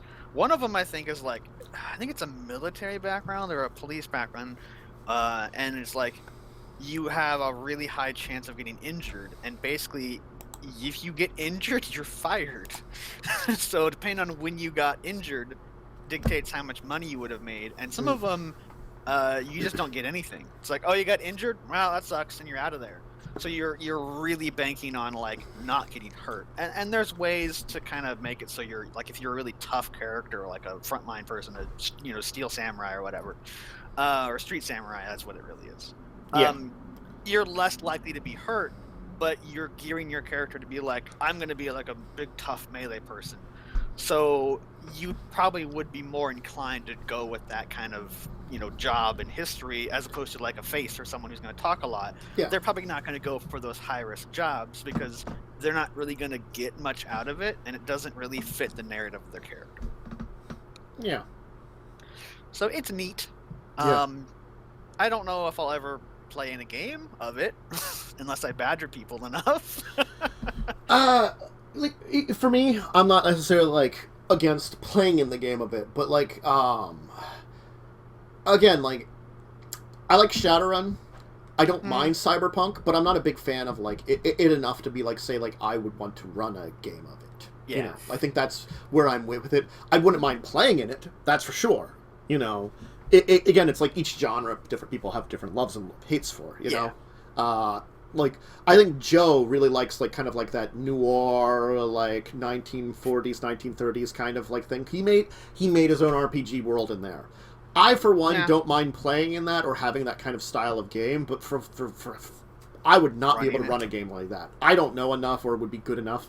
It would be so cliche if I tried to do that. That's the nice thing with this book, is it really sets up the city that you would like, the standard city. Like, you think of Shadowrun in Seattle, like, this is Seattle, this is all the stuff you need to know about this city to run in it. And this kind of does the same thing, though it does it with San Francisco. So, like, even someone who's like, I don't really know, Shadowrun types of games, it's like, hey, here's all this information. And then, like, there's random encounter rolls in here. So I think it's a good standalone thing. But I do completely understand about, like, what people are most comfortable with. And if you're really comfortable with something, you're more likely to be able to run it because you can kind of pull from your own experiences or enjoyments in that kind of setting. Yeah. Now, like, this comes back to our original sort of way we were conversing about this entire thing, which is, like, we're seeing a bunch of these add-ons to the open game license. Mm-hmm. I feel like this one does better than Dark Matter. Now, we are playing Dark Matter on Sundays for Grinding Gears. Yep. Dark Matter is okay, from our experience with it. It's a decent add-on, but they kind of... It's kind of like when you just, like, you put a fresh coat of paint on something. It's like, here's this, sci-fi paint, blah, blah, blah, blah. Boom! It's its own thing. And it's like, you've really just kind of made it D&D in space. And while there's good things and bad things about that, I think they really should have put more of their own ideas into it and not just been like, hey, how can we convert 5e to a space game? Where this is kind of, there's a lot of, like, 5e in there when you're looking at it, but it's not just a carbon copy. Well, again, like, this gets down to, we've had some long discussions out of, like, the public here about these kind of things, you know? Things about grinding gears have come up, and so it's like, you know, it's something on the backside that none of you would know about, that we've had issues with space combat. Space combat kind of sucks in Dark Matter. We've talked with it, Joe has done stuff to help it, but he had to add stuff to alleviate the problems with space combat. Or we had to look at other systems to see how they handled it. Like, I think, like, you know, when we looked at Starfinder and the way they did space combat, they're one of the best. They make it that all your characters can do things. And the thing is, it's like, it becomes less about, like, this character does something. It's more like, this type of character does something, you know, and can affect the ship. Which I think your role and character apply so much more in Starfinder than, like, D&D 5e in the sense of Dark Matter. Like, Joe did it that, like, we as custom characters can custom stuff on the ships, which is fine. That's not a bad thing. That was something nice to do. But it should be in the book by default, because space combat isn't just like a field and battle. In Carbon, there's not space combat in the game, so it's just kind of, you know, you're in a city or you're in a field, and it's very in that D&D style combat where you don't really need to add anything to it because it's kind of already done for you. But space combat is a whole different beast. But again, like, they also added in their own version of gun combat, you know, and tried to, like, get that to make it feel like it was actual gun combat, you know? Yeah. Which is, I think it's the same kind of thing. Is they made an effort to make it feel like that. They developed it from the open game license, from D&D 5e, make it unique, You know, they put their own classes in. Dark Matter is like, hey, this class that we had developed for like 5th edition for something else, you could play it. Yeah. You know, you can play It's a lot kinda of our like, here's all own these classes. other things. Like, granted, like, the races are neat. I thought they were interesting. They were wild and, like, very different. You know, they added a lot of, like, you know, oh, there's, like, an android race and a fish in a jar race, insect person, you know, amoeboid person. These are very neat, very sci-fi-y. I think that's a good part of it. What they did for the classes is just, like, an archetype, and now they're also trained in blasters. It's kind of going back to what we were talking about earlier with Unearthed Arcana and stuff, where it's like, here's something we made. It's neat, but it needs to be play tested. Dark Matter kind of has that feel where it's like, here's something that's really thematic and stuff, and it kind of fits in with the universe, but it's also not very good. There's like a couple different classes that are neat in the Dark Matter book that sound really good, but then when you kind of break it down, it's like, it's really just kind of average. Yeah. Or like, I'd have all these similar abilities if I was playing this, so why would I play this from the Dark Matter book when I can get everything I want from this, which is like a better, more refined yeah. I'm curious if they had any play testing when they did their Kickstarter and stuff, you know, and how much did they do? Like, what would they have developed over time? Because I feel like, you know, as us that have been playing in it now for a little bit, we have found the deficiencies of the system, and that's something that we've got the time. Yeah, like, that's something that even talking about any of these systems, they will have deficiencies, because the open game license is incredibly simple. It's incredibly simple. 5th edition D&D, if you just break it down as what it is an incredibly simple RPG system. It does not take a lot to do. It's not very difficult to learn. It's pretty easy.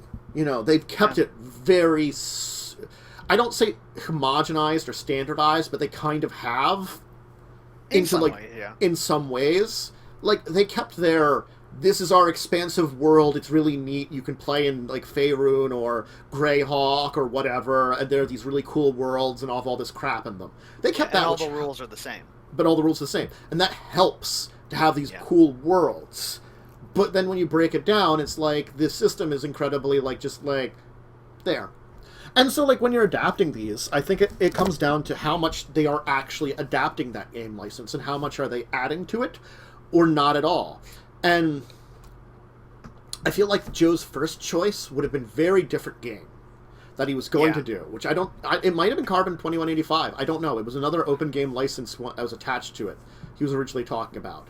I don't know if it was this one or another one. I can't remember. Side tangent. A standard assault rifle does 2d8 ballistic damage. Guns are very deadly in this system. Which makes sense, because guns are deadly. Yeah. But, like, he switched to Dark Matter last year at PAX Unplugged, when we saw it. I guess it was also because, like, the system we were going into... I'm thinking it might have been Carbon 2185, because it was totally different characters. There wouldn't have been unusual races, things like that. It was at least a similar system in the vein of it, you know. There was going to be cyberpunk. Yeah, I mean, there's synthetic and there's human. The difference is backgrounds. Yeah. I mean, like, oh, I'm from the city. I lived this corporate life or whatever. That's a background. It's kind of like your subrace. Or there's like, oh, I lived in the outskirts in the, you know, ruined wastelands or whatever. That's a subrace, but also a background. So they have a lot of, like, human subraces to kind of to tailor your character a bit. There's probably one for elf as well, but you're also much more limited.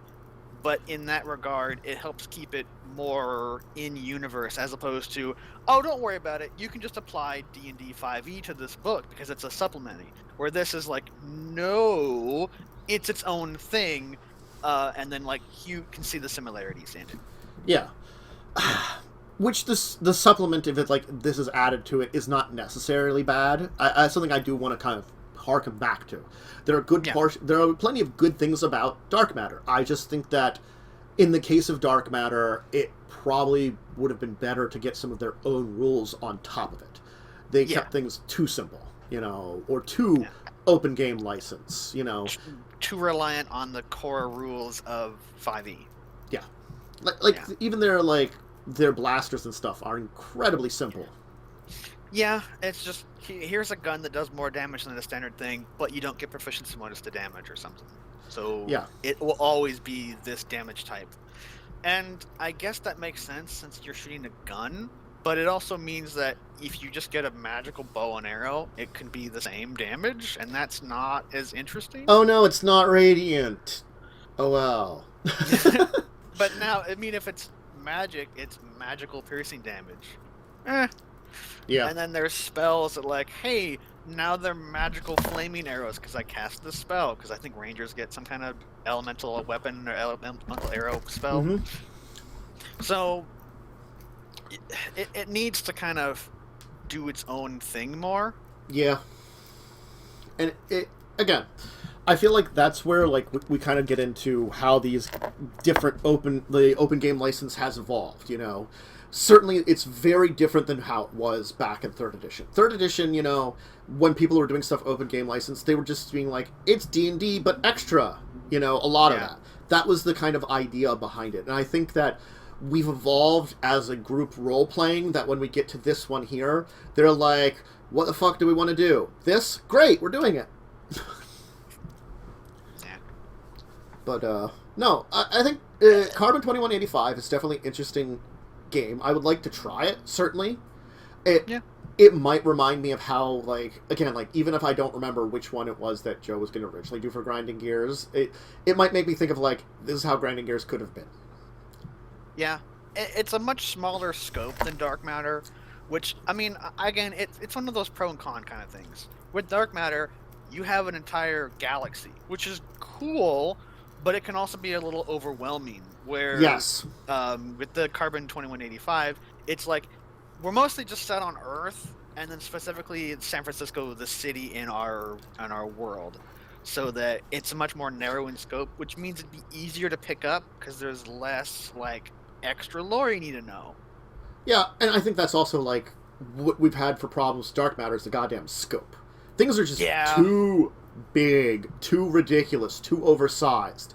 It feels overwhelming. Our characters also came from, like, just D&D 5e, and then we're like, all right, here's the scope of regular D&D 5e, and now you're here, and now it's... We weren't even D&D 5e regular scope. We were a single village that no one ever left. We were incredibly tiny. Like, give us a goddamn planet and just keep it to a planet. That would have been a much better scope. Sending us into the galaxy has made it like, we could not, like, it's insane scoped. It's insane. Like, the scope change that we've had. Like, it's bad enough when you go to planet, to solar system, or to galaxy. We went from settlement to galaxy. That is a huge, huge scope change. And I think that's another why there have been some issues kind of on the back end and stuff like that, because it's too big of a scope change. And I know that Joe wanted to go for the epic storyline, which is fine. You can go for an epic storyline. It's just, this is a very hard epic storyline to tell and to get it, not like perfect, but to get it decent. You know, that you don't have issues.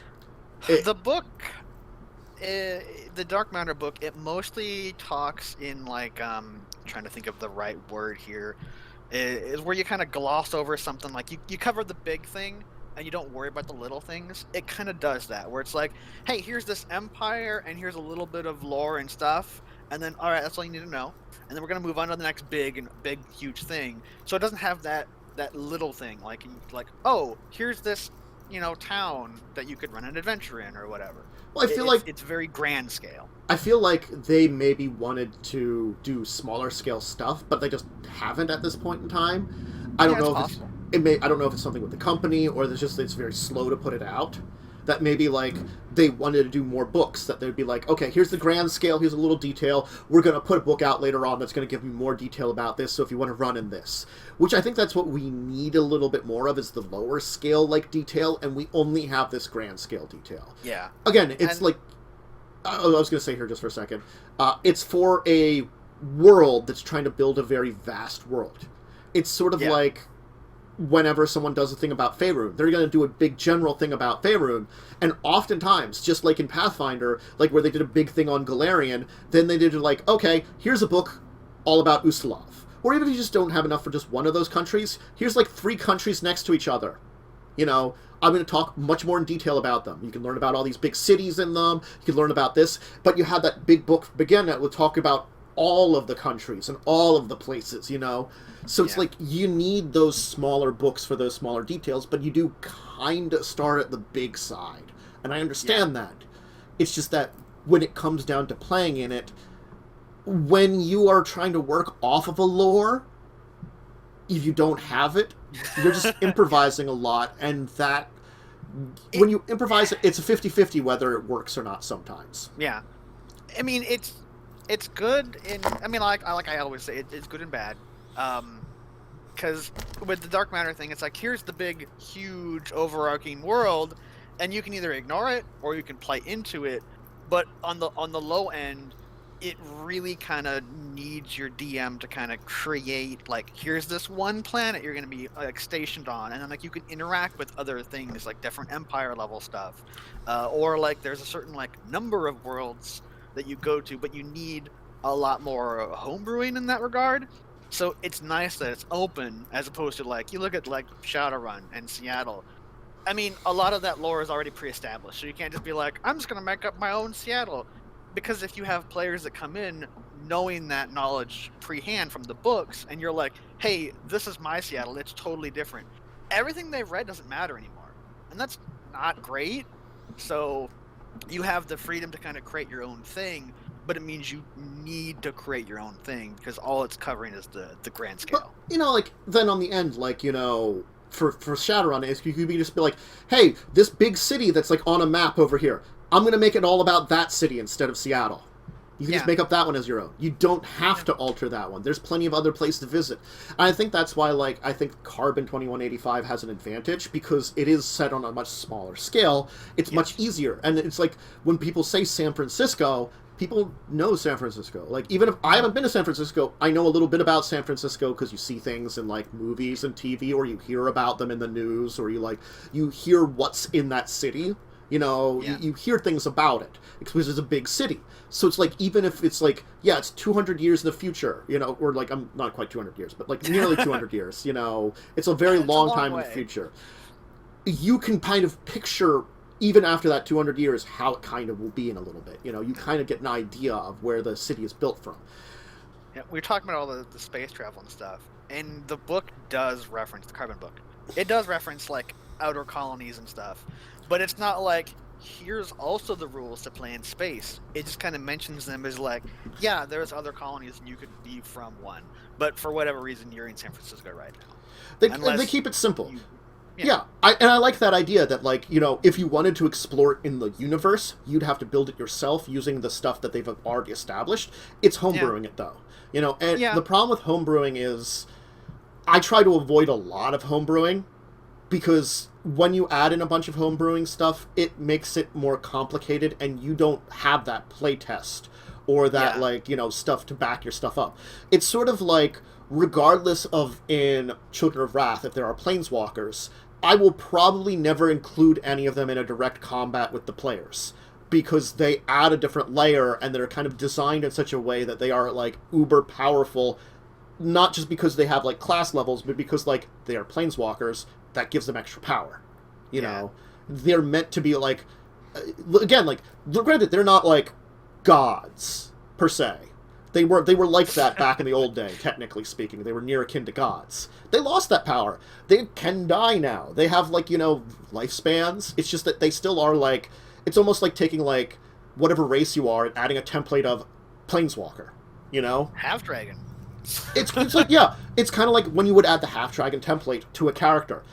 Especially, like if we just talk about Pathfinder. Half dragon template, add in a character, it's 2 CL, 2 character levels. So if I just add that onto a random character, they're already going to be 2 higher than whatever, like, class levels they have. You know, it makes a big difference when comparing it, and it's the same kind of way. And I don't want to homebrew that. I haven't seen anybody homebrew that, so I avoid it.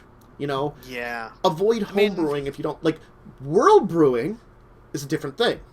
You know, but trying to play around with rules and stuff, it's a hit or miss. And I try to, if I need to do it, I do it.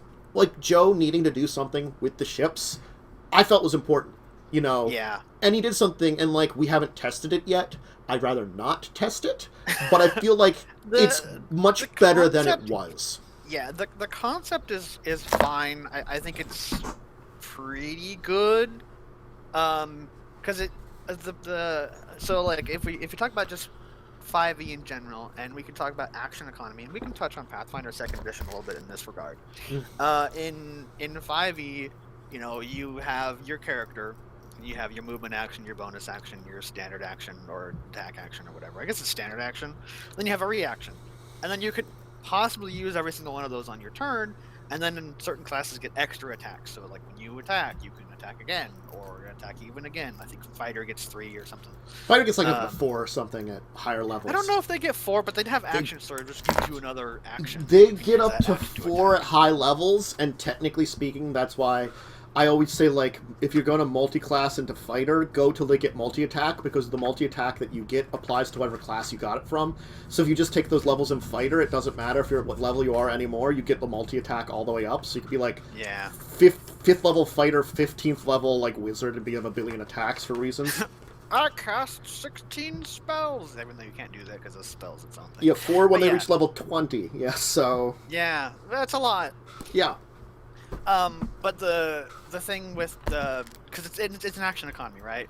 And if you have 4 players, and each of them has, you know, all those 4 actions or whatever, they can do a lot of stuff on their turn if their class utilizes that. Some classes utilize it more than others.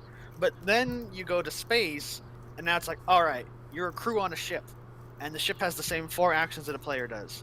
But there's 4 players on there, so you've lost a lot of actions by being on a ship.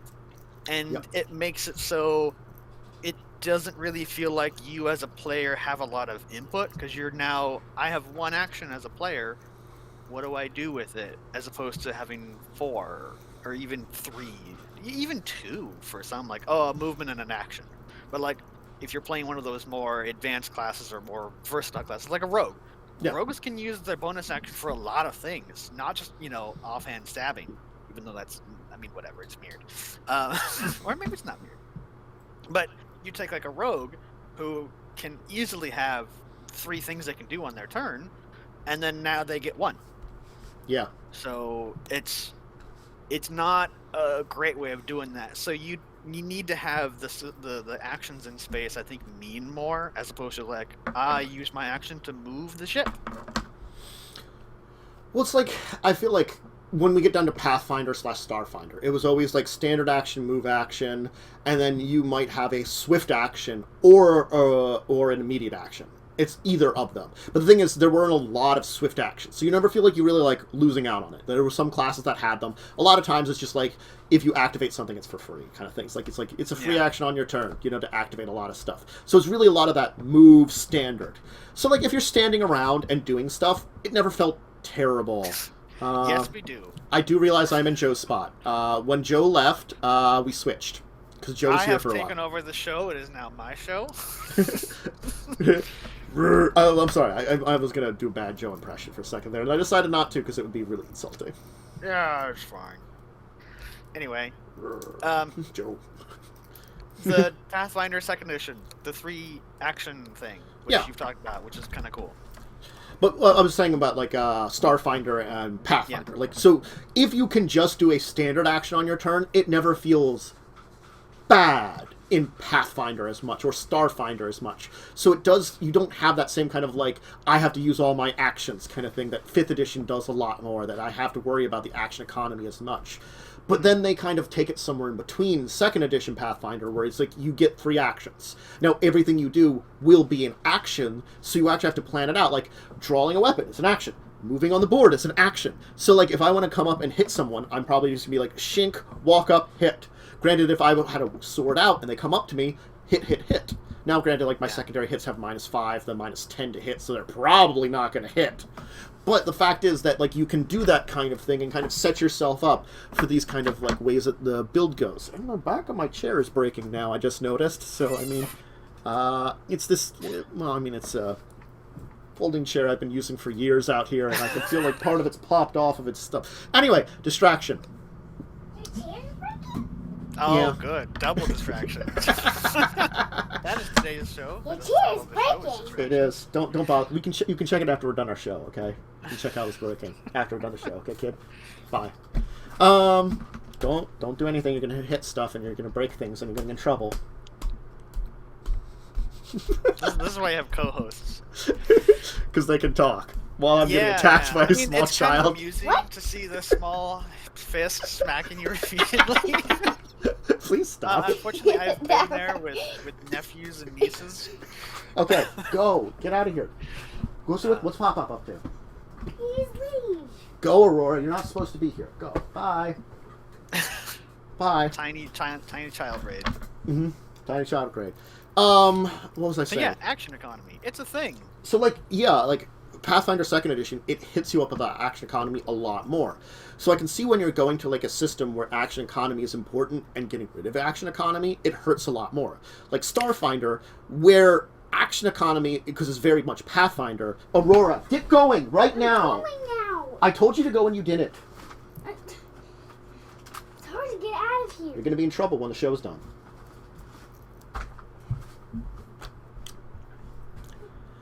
She's been very, like, not listening to people, so we got to punish her more. Get her back in line.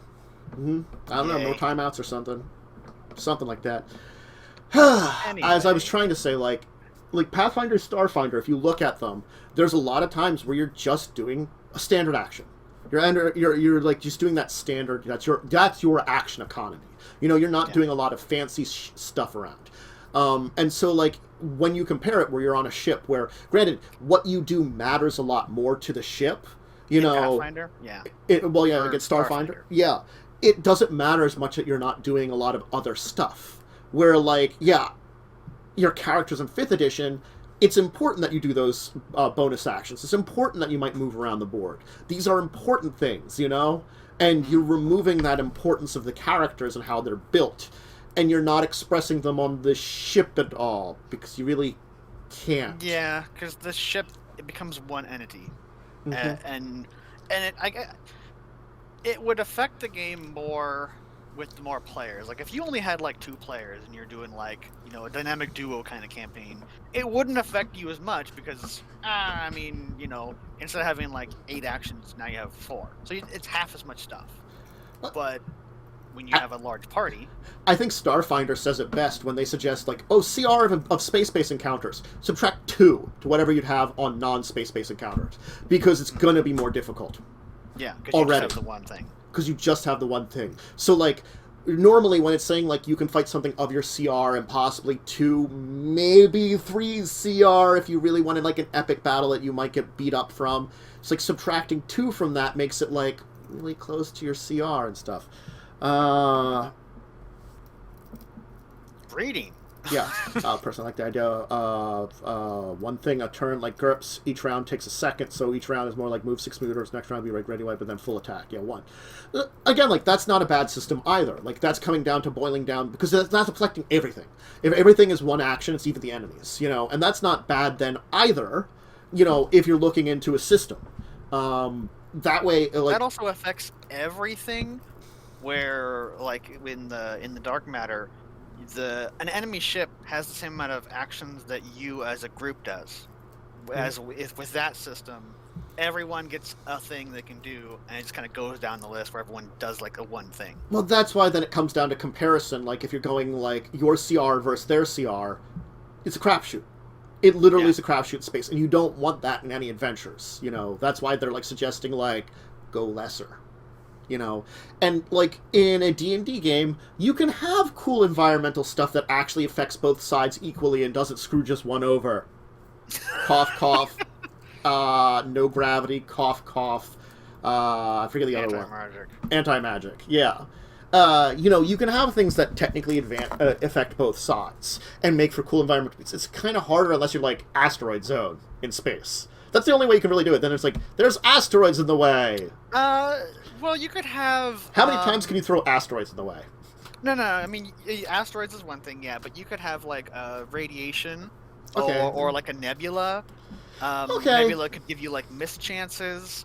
If you're fighting close to like a planet, you might have forced movement on every turn. Like if you're near the planet, like you're always going to be like always pushed a little bit, so you'd have more movement dynamics involved. There's things you can do with space, but you really have to think a lot more about it because the book is just like it's space. Yeah. Yeah, I think like for environmental stuff, D&D's a lot like it's wherever the fuck you're at. You know, you're in a dungeon, stuff's happening. Yeah. Sure. I think like D&D, as I'm trying to go open the Dark Matter book, I think D&D gives a little bit of that environmental hazard. Again, I can't think of it off the top of my head, but I know. I mean, here's an example. A monster that has like a lair. The monster will have lair actions, so that's kind of an environmental thing. Like, oh, you're in the lair of a dragon. It could be super hot because it's a red dragon or something, and then that adds environmental based off the creature you're fighting. That's kind of an example. I mean, not an amazing one. Well, I mean, like, there's plenty of things you can do to add environmental effects to a battle just to make it a little different and more unique. I mean, that's not a bad thing, you know? It just comes down to diamagnetic field, cough, cough. Yes. I'm not sure what that's in reference to. I mean, big magnetic field? Because, I mean, if you're going with the Japanese of Dia, which is just big. Yes. You're being too subtle. Oh, that's not Google. Oh, the Star Trek game. Yeah. Oh. Yeah. Yep. Yeah. Yep. Diamagnetic field. Star Trek game. I mean, again, like, you can use a lot of environmental things to, like, you know, it's again, like, but, like, again, like, you know, Star Trek, you're always like, oh, they're having trouble, like, teleporting or communicating with the ship. It happens a lot, you know, they're always into this problem. Oh, we have to take shuttlecraft over here, or we have to, you know, oh, we're stuck, and we have to use teleportation enhancers, or blah, blah, blah. So it's hard to, like, wait, what? That's a nerdy word, and I'm thinking D&D stuff, and you just throw out diamagnetic field. The phase flux converter is having problems. You gotta align the lithium crystals. There's so much technobabble in Star Trek. There is a lot of technobabble in Star Trek. Star Trek is the king of technobabble. It is. Anyway, I think we could talk about this for quite a long time, and we should probably move on to the endings topics here. Which is mostly just going to be you talking. It's just mostly me talking at this point in time. Though you can throw in some stuff about grinding gears when we talk about that, and about the Pathfinder game. Already have a little. Yeah. Well, I mean, like, so skip and deeper discussion. Don't have one of those. I'm going to skip the Kickstarter Korner because we went a little late here. Our week in tabletop. Last week we had grinding gears. We finished up our adventures with a event on a planet that resulted in us not having to have a session. Like, if you think about it, unfortunately, it's like we got in some combat with some things, we ended up running away, we picked up the thing we were going to pick up anyway, so... And then we left. And then we left. So the combat was not important. I mean, it could have been important, but we don't know. It was kind of one of those things... We fought some stuff that I think was fairly well balanced for our team, but we also kind of used a lot of resources. And also in the environment we're in, a lot of our resources are drained. Like, we were easily half as strong as we could have been. Yeah, I feel like as a party. If we didn't have the anti-magic field around, I think what we would have been is it would have been 2 decent encounters. Yes. I think the fact that we were in the anti-magic zone massively weakened us. And I think if that wasn't a thing, we wouldn't have had a problem at all. We would have been hit a lot less, you know? It should have been nice that Joe should have just been nice and been like, yeah, the anti-magic thing, it just does its thing. Or the removal of the anti-magic field with the computer thing, it just does its thing. I think that would have been great just to say that and just been like, oh, hey, cool. Doesn't work anymore. We're fine. Okay, great. You know, that would have been perfectly fine. You know, I think he pictured something in his head in a certain way, and then it's just trying to do what you picture. It made the encounter very hard for us. Yeah, it's like he's putting a lot of negative environments to us rather than negative environments to the encounter, which doesn't make it interesting. It just makes it more tough. And I think that's something that I'm going to mention to him probably before tomorrow's shore is like, hey, if you're going to have us unusual environments, have it affect everyone equally, please. When it just Yeah. affects us, it's just a negative, and it's not interesting. It's annoying. I mean, going on a side tangent, not talking about specific games, if the players are doing something to make the environment more beneficial to them and negative to the encounter, that's kind of like rewarding creativity, and that could be interesting. Yeah. Like, if we were in a situation where, like, Rimby has the magnetic boots, and Rimby has, like, a really good attacks and stuff, and we're like, oh, we'll shut off the gravity because the rest of us can, like, hold on to Rimby and not have to worry about as much about it, or something like that. Or Rimby builds magnetic, or something like, hook us all down, or something like that, so that we don't have to worry about it as much, and then we can fight normally, and all the enemies are floating up. But then that's a choice that we make, and then we create that environment, Yep, and the dead magic zones suck, and he's kind of using them a lot too much then. Yeah, I'll agree with that. That's fundamental to D&D. Magic is. So. Yeah, because it's kind of, when you get to the higher end thing, it's built around you having magical items. In Pathfinder, even more so. If you don't have magical items... I mean, talking about a game that I'm in on Wednesdays, Mads is the DM, and we just got, like, level 7, and I kind of realized... We're level 7 and we have no magical items. And granted, we're kind of in a modern day Earth. Like, literally, it's just Earth. And then, like, D&D world kind of happened, and kind of, like, you're thrust into this weird world. So it's, like, it makes sense, like, thematically, that we wouldn't have magical items. That makes sense. But D&D is balanced around players having magical items and stuff. Yeah. So you have to tailor your encounters to be on the easier side, because there's nothing to bring up the power of the party. Again, it kind of boils down to, like, I think in D&D they removed a lot of that necessity. They still have it, that you do need those magic items, but, like, if you look at, like, Pathfinder 1st Edition, if you did not have those magic items, you were screwed. It is highly balanced around having magic items. I mean, heavily. Earlier editions, yeah. Yeah, like, in that 1st Edition Pathfinder, you just needed them. Your character should have, like... hundreds of thousands of gold pieces worth of magical items by the time you're getting to 20th level, because if not, you're just a dude that's going to die really quickly in a 20th level encounter. You need that huge pile of magical gear in order to, like, supplement you. It's built for that. And it kind of like, the healing potions when we don't really have healing also hurt a lot. We don't have a cleric. Yeah. Again, this is something that maybe we should take, like, 15 or 20 minutes ahead of time and see if we can grab Joe and just be like, hey, look, watch our party dynamic. We're strikers. This is the kind of thing. Watch encounter environmental things. It's something that you haven't been planning for with combat encounters as much, and we're beginning to see it's suffering because we're losing a lot of encounters, and when characters lose encounters, it's not fun. Like, once or twice, we're once or twice in important story moments, it's fine. But when it's just, like, against generic random thing, it's not fun. I think it becomes more noticeable as the higher level, because again, like, the game literally in the rules, it expects you to have magical items. Like in Xanathar's Guide, it's like, hey, you're this level, you should have this many magical items. It's just a list saying you should just have them. Yeah. And that includes, like, minor things like healing potions and stuff. But yeah, so grinding gears, it's an okay game most of the time. And I enjoy it for when I'm playing with you guys, definitely. I just think, like, we've had some issues with it. Just like any game can have issues, and Joe is a very new DM, so, like, he's still figuring stuff out. And I think there's some parts of his DMing that style that need work on. Maybe on stream wouldn't have been the best area to work on these, but, it happens. It is what it is. Mondays, I was in a Pathfinder game on Monday.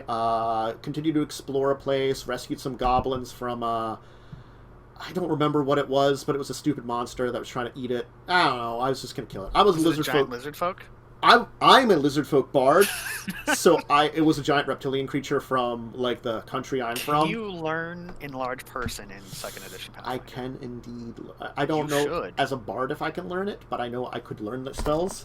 I went for, like, pure support bard too, so, like... I mean, enlarge person could I'm kind of, like, spell. really useless in combat, because I built my character to be useless in combat. Ouch. I can, like, bardic performance and then, like, shoot things with a short bow. But what if you were a large lizard folk performing music and shooting things? I could, like, True Strike, because in Pathfinder 2nd Edition, it's one action, so then you can, like, use it and then attack right after. Is it still a cantrip, or is it first level? It is a first level still, but it gives you, effectively, like, advantage in Pathfinder 2nd Edition, so, I mean, it's pretty good. It's a lot better than the D&D 5e version of True Strike, which is just like, use your action to get advantage on your next action. Or you could just attack twice and have the same thing and have a higher chance of hitting both times and doing more damage. I guess you can put it on other people, like give your fighter or barbarian advantage. Yeah. But then you're using a spell that you could use. I mean, it's not great. Yeah. So, I mean, I have fun in that one. We're just been exploring like an old Hell Knight, a fortress, and trying to find goblins that apparently the town that we're working for is semi-friendly with, that have moved in here, that have disappeared. So it's kind of a weird storyline. I'm like, yeah, this old place that was abandoned, goblins moved in. They're relatively peaceful, so we don't mind them. Oh, they're in trouble. Can you help them out? Oh, I'm just picturing the anime Goblin Slayer. I mean, I've only seen the bridged, and I didn't like it. Let me put it this way. Goblin Slayer, the first episode is hard. If you can get through that, the series isn't bad, but the first episode is just bad because it's so brutal. It's like, it's just such... I know it's trying to establish the world, and that's supposed to be like a very dark, and goblins are awful. It's not good. It goes way farther than it needs to, I think. I mean, like, it's that weird thing of, like, saying, like, yes, you kind of want to establish that, like, goblins are awful and are going to do a lot of awful things to people. You can do it so much better, and we're getting a side tangent here, but there's, like, the line that, like, people don't want to cross. And, like, usually when you're playing a game, it's like, hey, we're going to play this game. It might have dark themes. What's a line you don't want to cross? And, like, usually my line is, like, especially for stream games, like, you're probably not going to cross my line in a stream game because... stream reasons, that line is like here and my line is way down the road. In the first episode of that, it's like, nope. Well, that's the thing is, any of these things. I think Unfunny One in chat says it right. The first is kind of crap, but if you keep eating, it gets better. It's like, that's an unfortunate thing.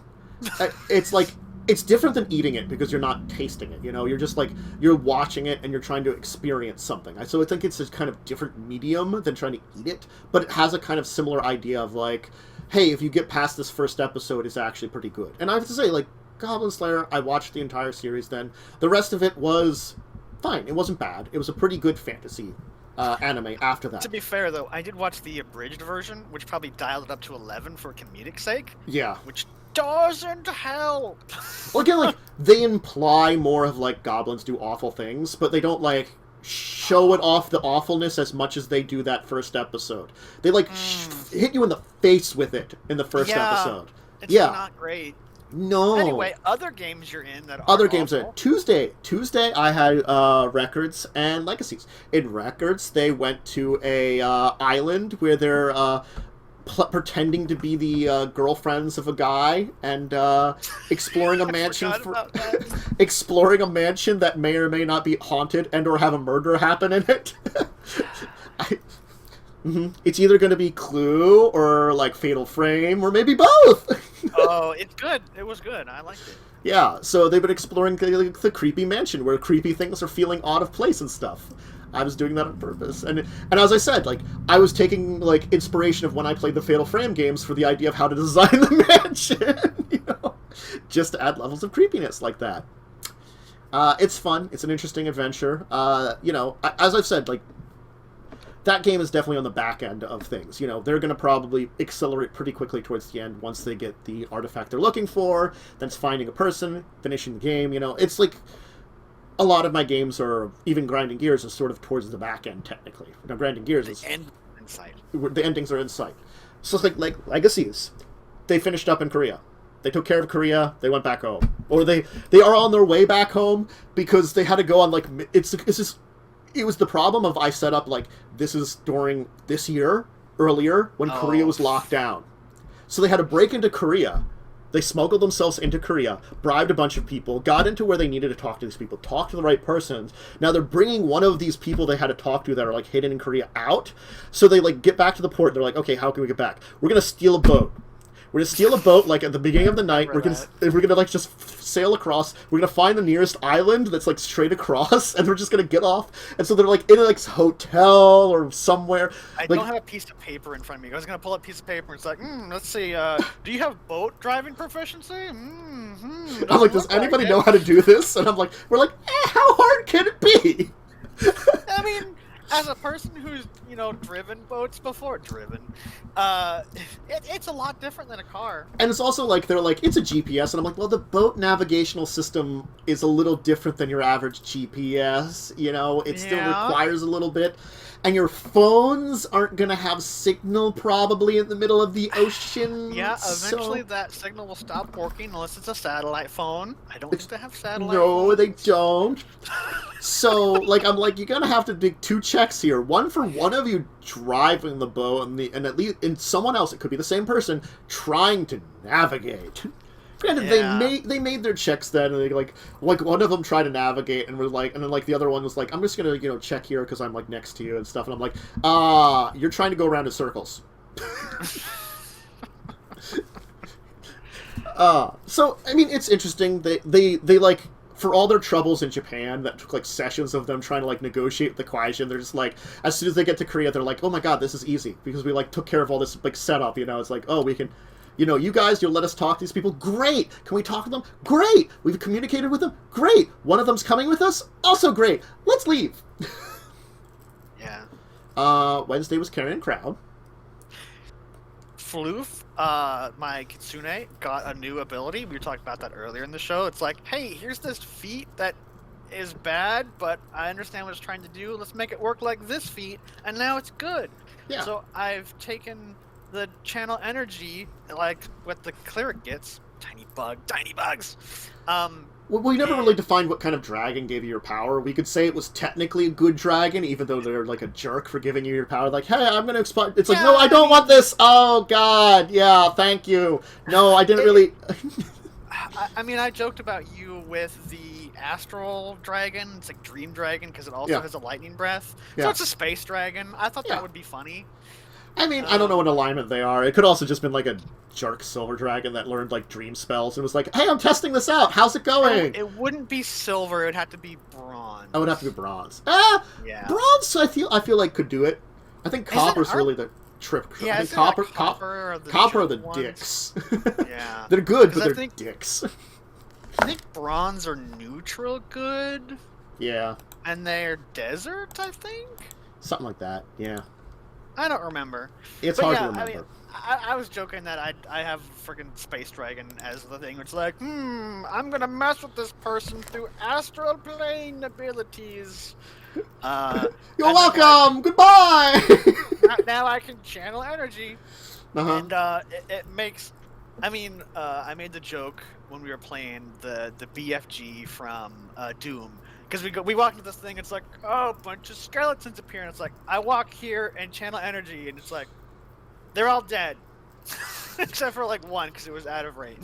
Yeah, I mean, like... It was like, yes! I mean, like, and these encounters that, like, you did it in, I'm like looking at these encounters, like, these encounters are not going to be a threat. They're kind of, I guess, there to technically kind of make your resources drain away and raise the stakes a little bit. It's supposed to be like, hey, there's these dangers down here, as soon as you're entering into it. It makes you feel on guard whenever you're exploring. The upper floors were so much deadlier. They were, I mean, granted, if I had Channel Divinity, those upper areas might not have been threatening, like the stupid Poltergeist. It's against, like, level between 2 and 3, too. You've gained a level now, and it makes a difference. And there was the scythe that no one could injure, because it's like, it has hardness. It's a possessed weapon. We used so many spells to get that. But yeah, we explored the lower levels. We got a lot of story stuff done. We banished 2 of the ghosties, probably. We explored a lot of the lower area. We have to go back down there because we missed some things. Well, I mean, like, you sort of ran a lot from the two areas that one area in, because it's like, there's an east, west, north, and south. You started in the east, there's not really a lot there. You checked out most of the west. You've had your encounters over in the west. There's stuff over there that sucks, which drove you out of a lot of places. So, like, you didn't really explore fully the area, I'm gonna just say. Like, you know, you did, like, a lot of, like, running away. We didn't do anything in the south part, because it's like, there's bars, they're rusted shut, and it's like, I could turn into a tiny fox and go through the thing. And everyone's like, no! And it's like, yeah. I'm a badass now, though. I can channel and you haven't checked out the north at all, too. So, yeah, like, we didn't go to the north at all. So there are places to go to still and much to explore, but I like them. Your adventure is probably like a couple weeks away, probably maybe like 1-2 weeks, depending on how these encounters go. I am going to miss a week. I'm going to have next week. That'll be a week off, and we'll see if we're going to have after that another week to like be kind of the finale or not, or what's going on with Carrying Crown. And it sounds like we will have enough people to continue on. I don't know if we'll have everybody, but it sounds like we'll at least have a decent number of people, too. I mean, three people saying yes to it is probably enough anyway, you know? Whether or not you'd have to get a different person or an NPC or something, depending on, like, I don't know Jess or Jay at this point in time what's going on with them. Yeah, they haven't said anything, but... Yeah. That just because they're busy with real life. Yeah. That's a thing. And then Children of Wrath was on Thursday, which was epic. They started out while trying to rest, where an orcish scouting party went into the town, and some of them were in the wagon, which did nothing would have... I'm like, you know, like, I'm sorry. I try to hint that there are orcs around the area. He hides. Like, the people were like, I don't want to stay with him. And I'm like, okay, that's a problem. I'm making it a problem because you're choosing just because he's a dick. And I made him out to be a dick. He's like the worst version of a dwarf, because dwarfs can tend to be a little, like, you know, gruff and racist. Mm-hmm. But he was like the worst of them, you know? And granted, like, I'm going to say, he's seen some shit. Doesn't mean he has to be as awful as he has to be. It's that kind of thing, you know? He's taken it to extreme. Not going to defend that part of him. I made him out to be an awful character. Anyway, so deciding not to sleep with him in the same area proved to be a problem. They avoided any combats because it was like a team of orcs. Headed on, found out that the way out of the region was being guarded, and Fast and Furious card editioned it to escape. It was great. I mean, I'm not a player in there. I was a viewer, but it was great. Yeah. I think you went extra. You went like an extra half an hour or hour. Yeah, we went like an extra half an hour to do it because I'm like, look, this is going to be insane. It's going to take a little bit. Do you really want to do this now? And they're like, yo, we can go a little late. And I'm like, okay, we're going to frickin' do this. So, like, Maxwell's trying to trick them in, which if he'd actually rolled well, he might have actually been able to trick them in with either of his disguises, but he just could not roll the persuasion check for the life of him. Also, the social aspect. It's like, hey, I'm going to turn into an orc. It's like, all right, you look weird because, like, you don't have the right proportions. It's like, hang on, what if I turn into a goopy orc and surround your bony body? I really like that. Sirs, I'm an orc. How do you? And it's kind of like the two of them merged together. It was like, I support this, but it's just so weird. Because you have to, like, step in movement with each other, or someone has to act for you. I know, it's like you're like... It's a strength check to move their body inside of your body. Well, I think because, like, I was pretty much giving it that because of the nature of Claude, that Claude could just kind of go along with Maxwell, and Maxwell kind of would be in control. You know, I let that kind of happen. Though Maxwell kind of, like, awkwardly walks up, and the thing is, like, I'm like, look, this disguise is slightly better than you just using the magic mask to make you look like it, because Claude can kind of hide some of your human bone proportions instead of orc bone proportions, because like D&D orcs, magic orcs look very different than D&D orcs. If you see some images of them, they kind of look a little bit more lengthy, kind of more dex-based, you know? And it was like super polite and nice, and the orc's like, what the hell is this guy's problem? I'm like, I established early on, like, failure gets murder, you know? Like, one of them was like it seems like one of them may have noticed something and was trying to find the guys that were hiding, couldn't find them, so it's like, you wasted our time, executed. And then putting up, like, a effigy for anybody that comes here, it's like, this is what happens if you waste time. You know. And then came back like, oh, that failed. I'll come back as a skeleton. And they're like, holy shit, a skeleton. And it talks. What is this dark magic? I mean, it's like, is there like a necromancer around? It's like, oh, it talks. When did you get intelligence? Again, I think he was polite. I think he was less polite the second time around. Yeah, I mean, like... But still pretty polite about it. Yes. And then it's like, well, those plans didn't work. It's time to fast and furious this car. To blow up the gate with a bomb that they produced using 5 gallons of oil.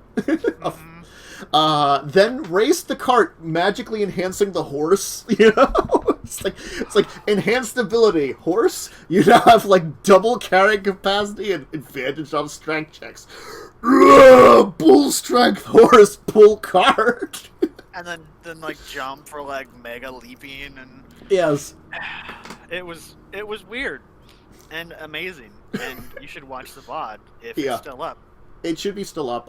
It lasts for a week. I'll probably archive it a little bit as long as I've been pretty good keeping up with the archiving of stuff. So if you want to, the archive one will just cut off the front off, so it gets right into the show. So you don't have to worry about the little pre-show screensaver there. That's the only difference between it when I archive it. It just goes for a few seconds in front, and eventually it'll probably go up on YouTube when I get things up on YouTube a little more. And then I'll have to be like, everybody, you should watch, episode the part 3. For sure, even if you don't watch anything else. Steal my coffee. Yeah. So that was the week in gaming. It was insane. Yep. I mean, Star Trek. Star Trek.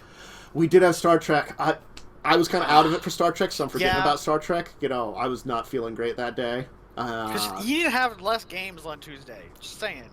That's why I'm going to be glad when Records is... As much as I like Records and Legacies, I'll be glad when both of them are close to the end. Granted, I have a plan for replacing Legacies, not Records. When Records is done, it's done.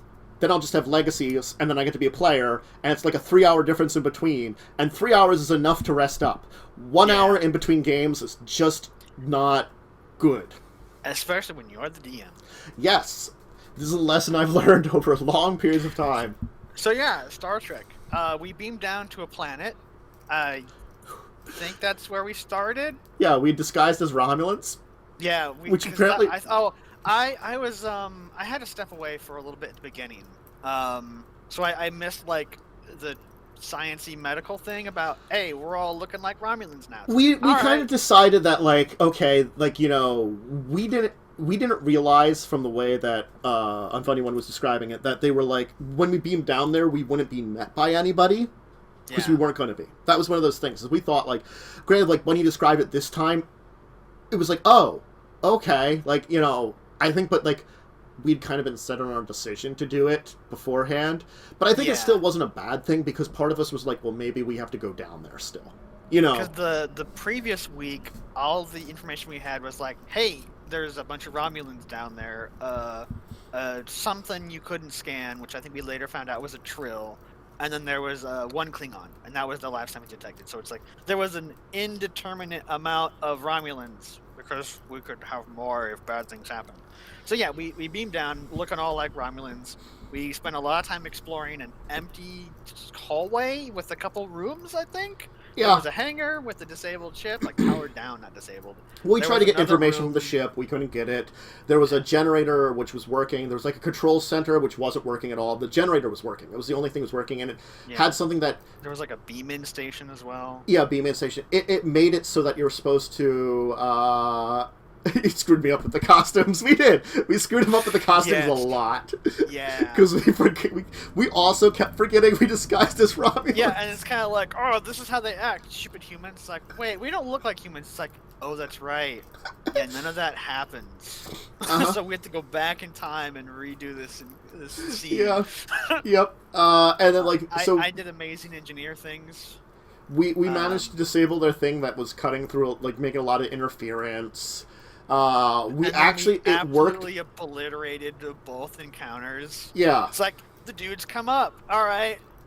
It's this Trill dude and this Centurion Romulan. It's like, red shirt, obliterate that man. It's like, stunned him into oblivion. Like, on the first attack, did so much damage. It's like, all right, he's out cold. It's like, cool. have him get beamed up, and it's like, all right, so the ship beamed up that dude, and then we made more come up because we messed with the power to get more come up. We made all of them come up, so it was like four hostages, and then like the Klingon and another Romulan, and I engineered a phaser to like overload but not explode to be a flashbang.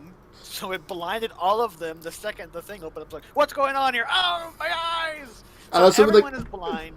We're like running in, grabbing the hostages, pulling them out, and then we're just like, Dell, just hit the button and close it. I just lowered it just by like 5. Like you just like close the door, and then you start lowering it by like a foot, and then you just like disable it. You're like, okay, we're good. Yeah, and then we avoided that encounter altogether. I think there was a bunch of dead people in the lower levels of the mine. There were lots of dead Klingons. I mean, lots of dead Klingons. And also, one of them was like super mutated, but like didn't have the neural parasite stuff going on. Yeah, there was some weird stuff. And there was some other stuff that we may or may not have learned about because Unfunny One was like, here's the things you already know about. Oh, wait a minute. No, ignore that. I don't remember what it was at this point. I think what was going on is that the Trill knows stuff, and that we weren't talking to the Trill. Yes. And he was supposed to tell us things. It's like, no, you don't learn that. We sent him up to the ship. Like, he might be that information might be being shared up on the ship. Yeah. We just don't have it. But by the time we're getting back to the ship, I almost blew up. Yeah, he almost blew up. Because I'm like, I'll go with these guys because their ship may need an engineer. And so we were flying away, and then Romulans attack. Yeah, and then like a warbird warps in, and it blows up the ship, and I'm like, "Oh God, I'm dead!" And it's like, "No, you got beamed out." It's like, "Can I be beamed out?" And it's like, "You had the little comm badge, the communication badge on." So it's like, okay, so yeah, because it's like you guys beamed up, and they're like, "Get off, get off, get off!" And you're like, "What the hell's going on?" And then like, oh, this ship warps in and explodes the thing. I mean, so oh! You may or may not have been able to save them if you had been on there because you were a much better engineer at the thing, but it doesn't really make a difference at this point in time because, like, yes... I mean, I'm not so good of an engineer that I can stop a ship from exploding from disruptors. No. I mean, like, teleport the other guys out. Because, like, they were being attempted to teleport out and they only grabbed you. Because Unfunny One failed really hard at like getting that random crew member from teleporting people out. It's like your difficulty 0, guy with a comm badge to the telepad. Oh, that's pretty easy. I got the commander out. I got Lieutenant Commander. Lieutenant Dell. Lieutenant Dell's safe and sound. Oh, and everybody else is dead. And everyone else is dead. We couldn't lock onto them in time. So it's like, well, and then the joke was, it's like, if only your engineer was over here. And it's like, I mean, I would have been if the ship didn't blow up. Because, I mean, my brain is like, okay, they had problems with the ship. Or like, I mean, I made problems with their ship. So it's like, I'm going to go with them just to make sure the ship functions. Because they're like, yeah, we'll fly up and we'll meet you in orbit. Well, I mean, it was like that both good idea, bad idea for us. It was a difficulty 1. They had a roll 1 success. And they failed. Yeah, the guy that was using it with the bonus from the ship failed. Did he get the bonus from the ship? Yes, he did. The ship rolled. Oh, so it was 3 failed saves. Or checks. Yeah, and you just needed 1. Cool. That's how bad it was. Yeah. Well, rep them. I mean, he was a Tellarite, I think? 2 Tellarites and 2 humans. Yeah, so... Again, it comes down to, it's a Star Trek adventure, random nobodies blow up all the time. Yeah. The amount of, like, random, like, other ships that have blown up, it's like, that are, like, kind of like, they're like, I'm not going to listen to you! Oh, well, he blew up.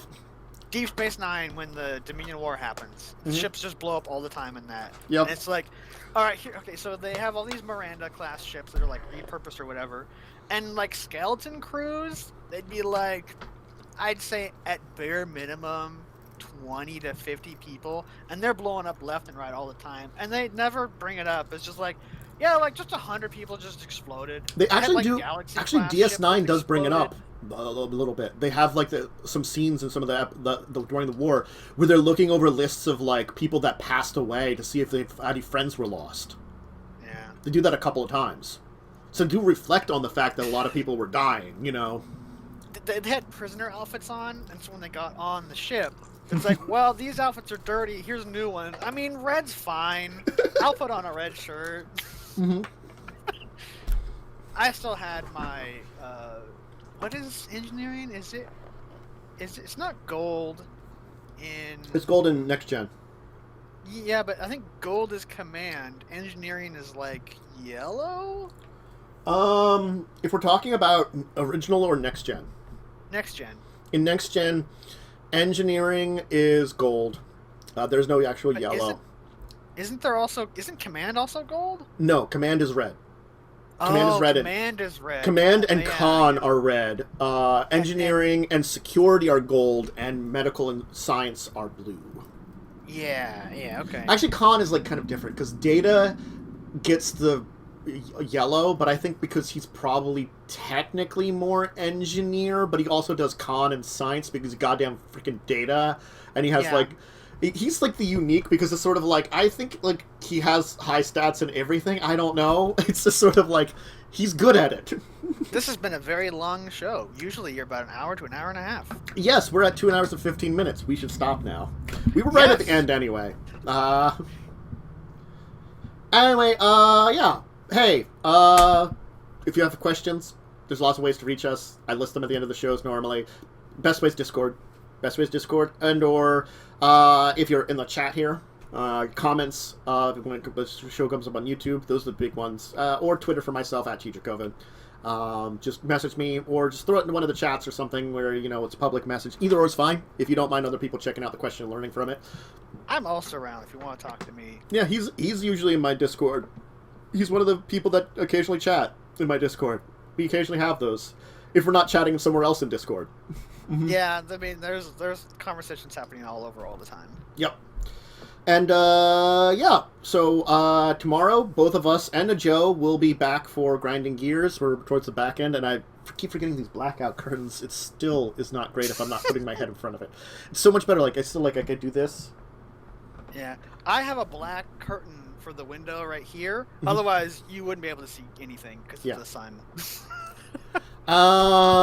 And if you're looking for the RPGs, I just said all of them. Records of Evil and Legacies of Kain on Tuesday, Children of Wrath on Thursday. Those are the shows you can check out. Both of us are going to be in the forest. We're towards the pretty much finale of that. That's on Friday nights if you missed us last night, which we had some very nice bugs, which were hilarious. It was so buggy. It was very buggy. I'm glad we'll be finishing that up. I mean, I'm also glad I we don't built the 2 know towers. Yeah, I don't know how much longer we can continue play before No. the game just explodes. The game will explode soon. We really can't do much more. I was going to build a Great Wall. I don't think I need to now. I think I'm just going to stick with we built giant towers.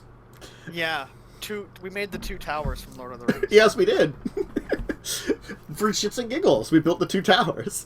We built all the weird... and we built the glider, which apparently just doesn't work very well. Yeah.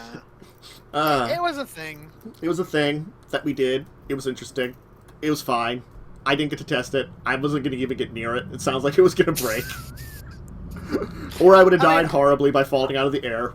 I accidentally equipped it because I was helping build it, and then I equipped it, and I didn't know how to get out of it. So I'm just like, when you look up, you have this human head, and then like these things, and you're like, I don't know how to get off of it. And William's like, hey, this is mine. I want to use it first. Like, I don't want to use it. I just want to take it off. How do I get it off? So I had to figure out how to unequip it. It's like G or something weird. God. I think it's supposed to be like putting down a corpse, so it's the same thing, it's putting it down. Oh, yeah, dropping a log, yeah. But anyway, so yeah, lots of stuff on the channel. Make sure to check it out. If I think I've announced it last week.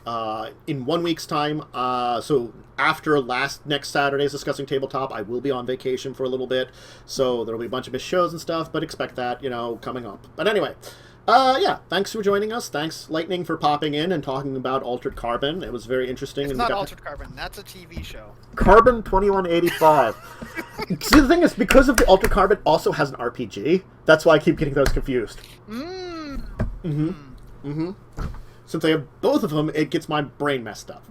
I don't think I'd want to play the Altered Carbon game because I know what the Altered Carbon series on Netflix is, and I don't. It's kind of up its own ass a little bit.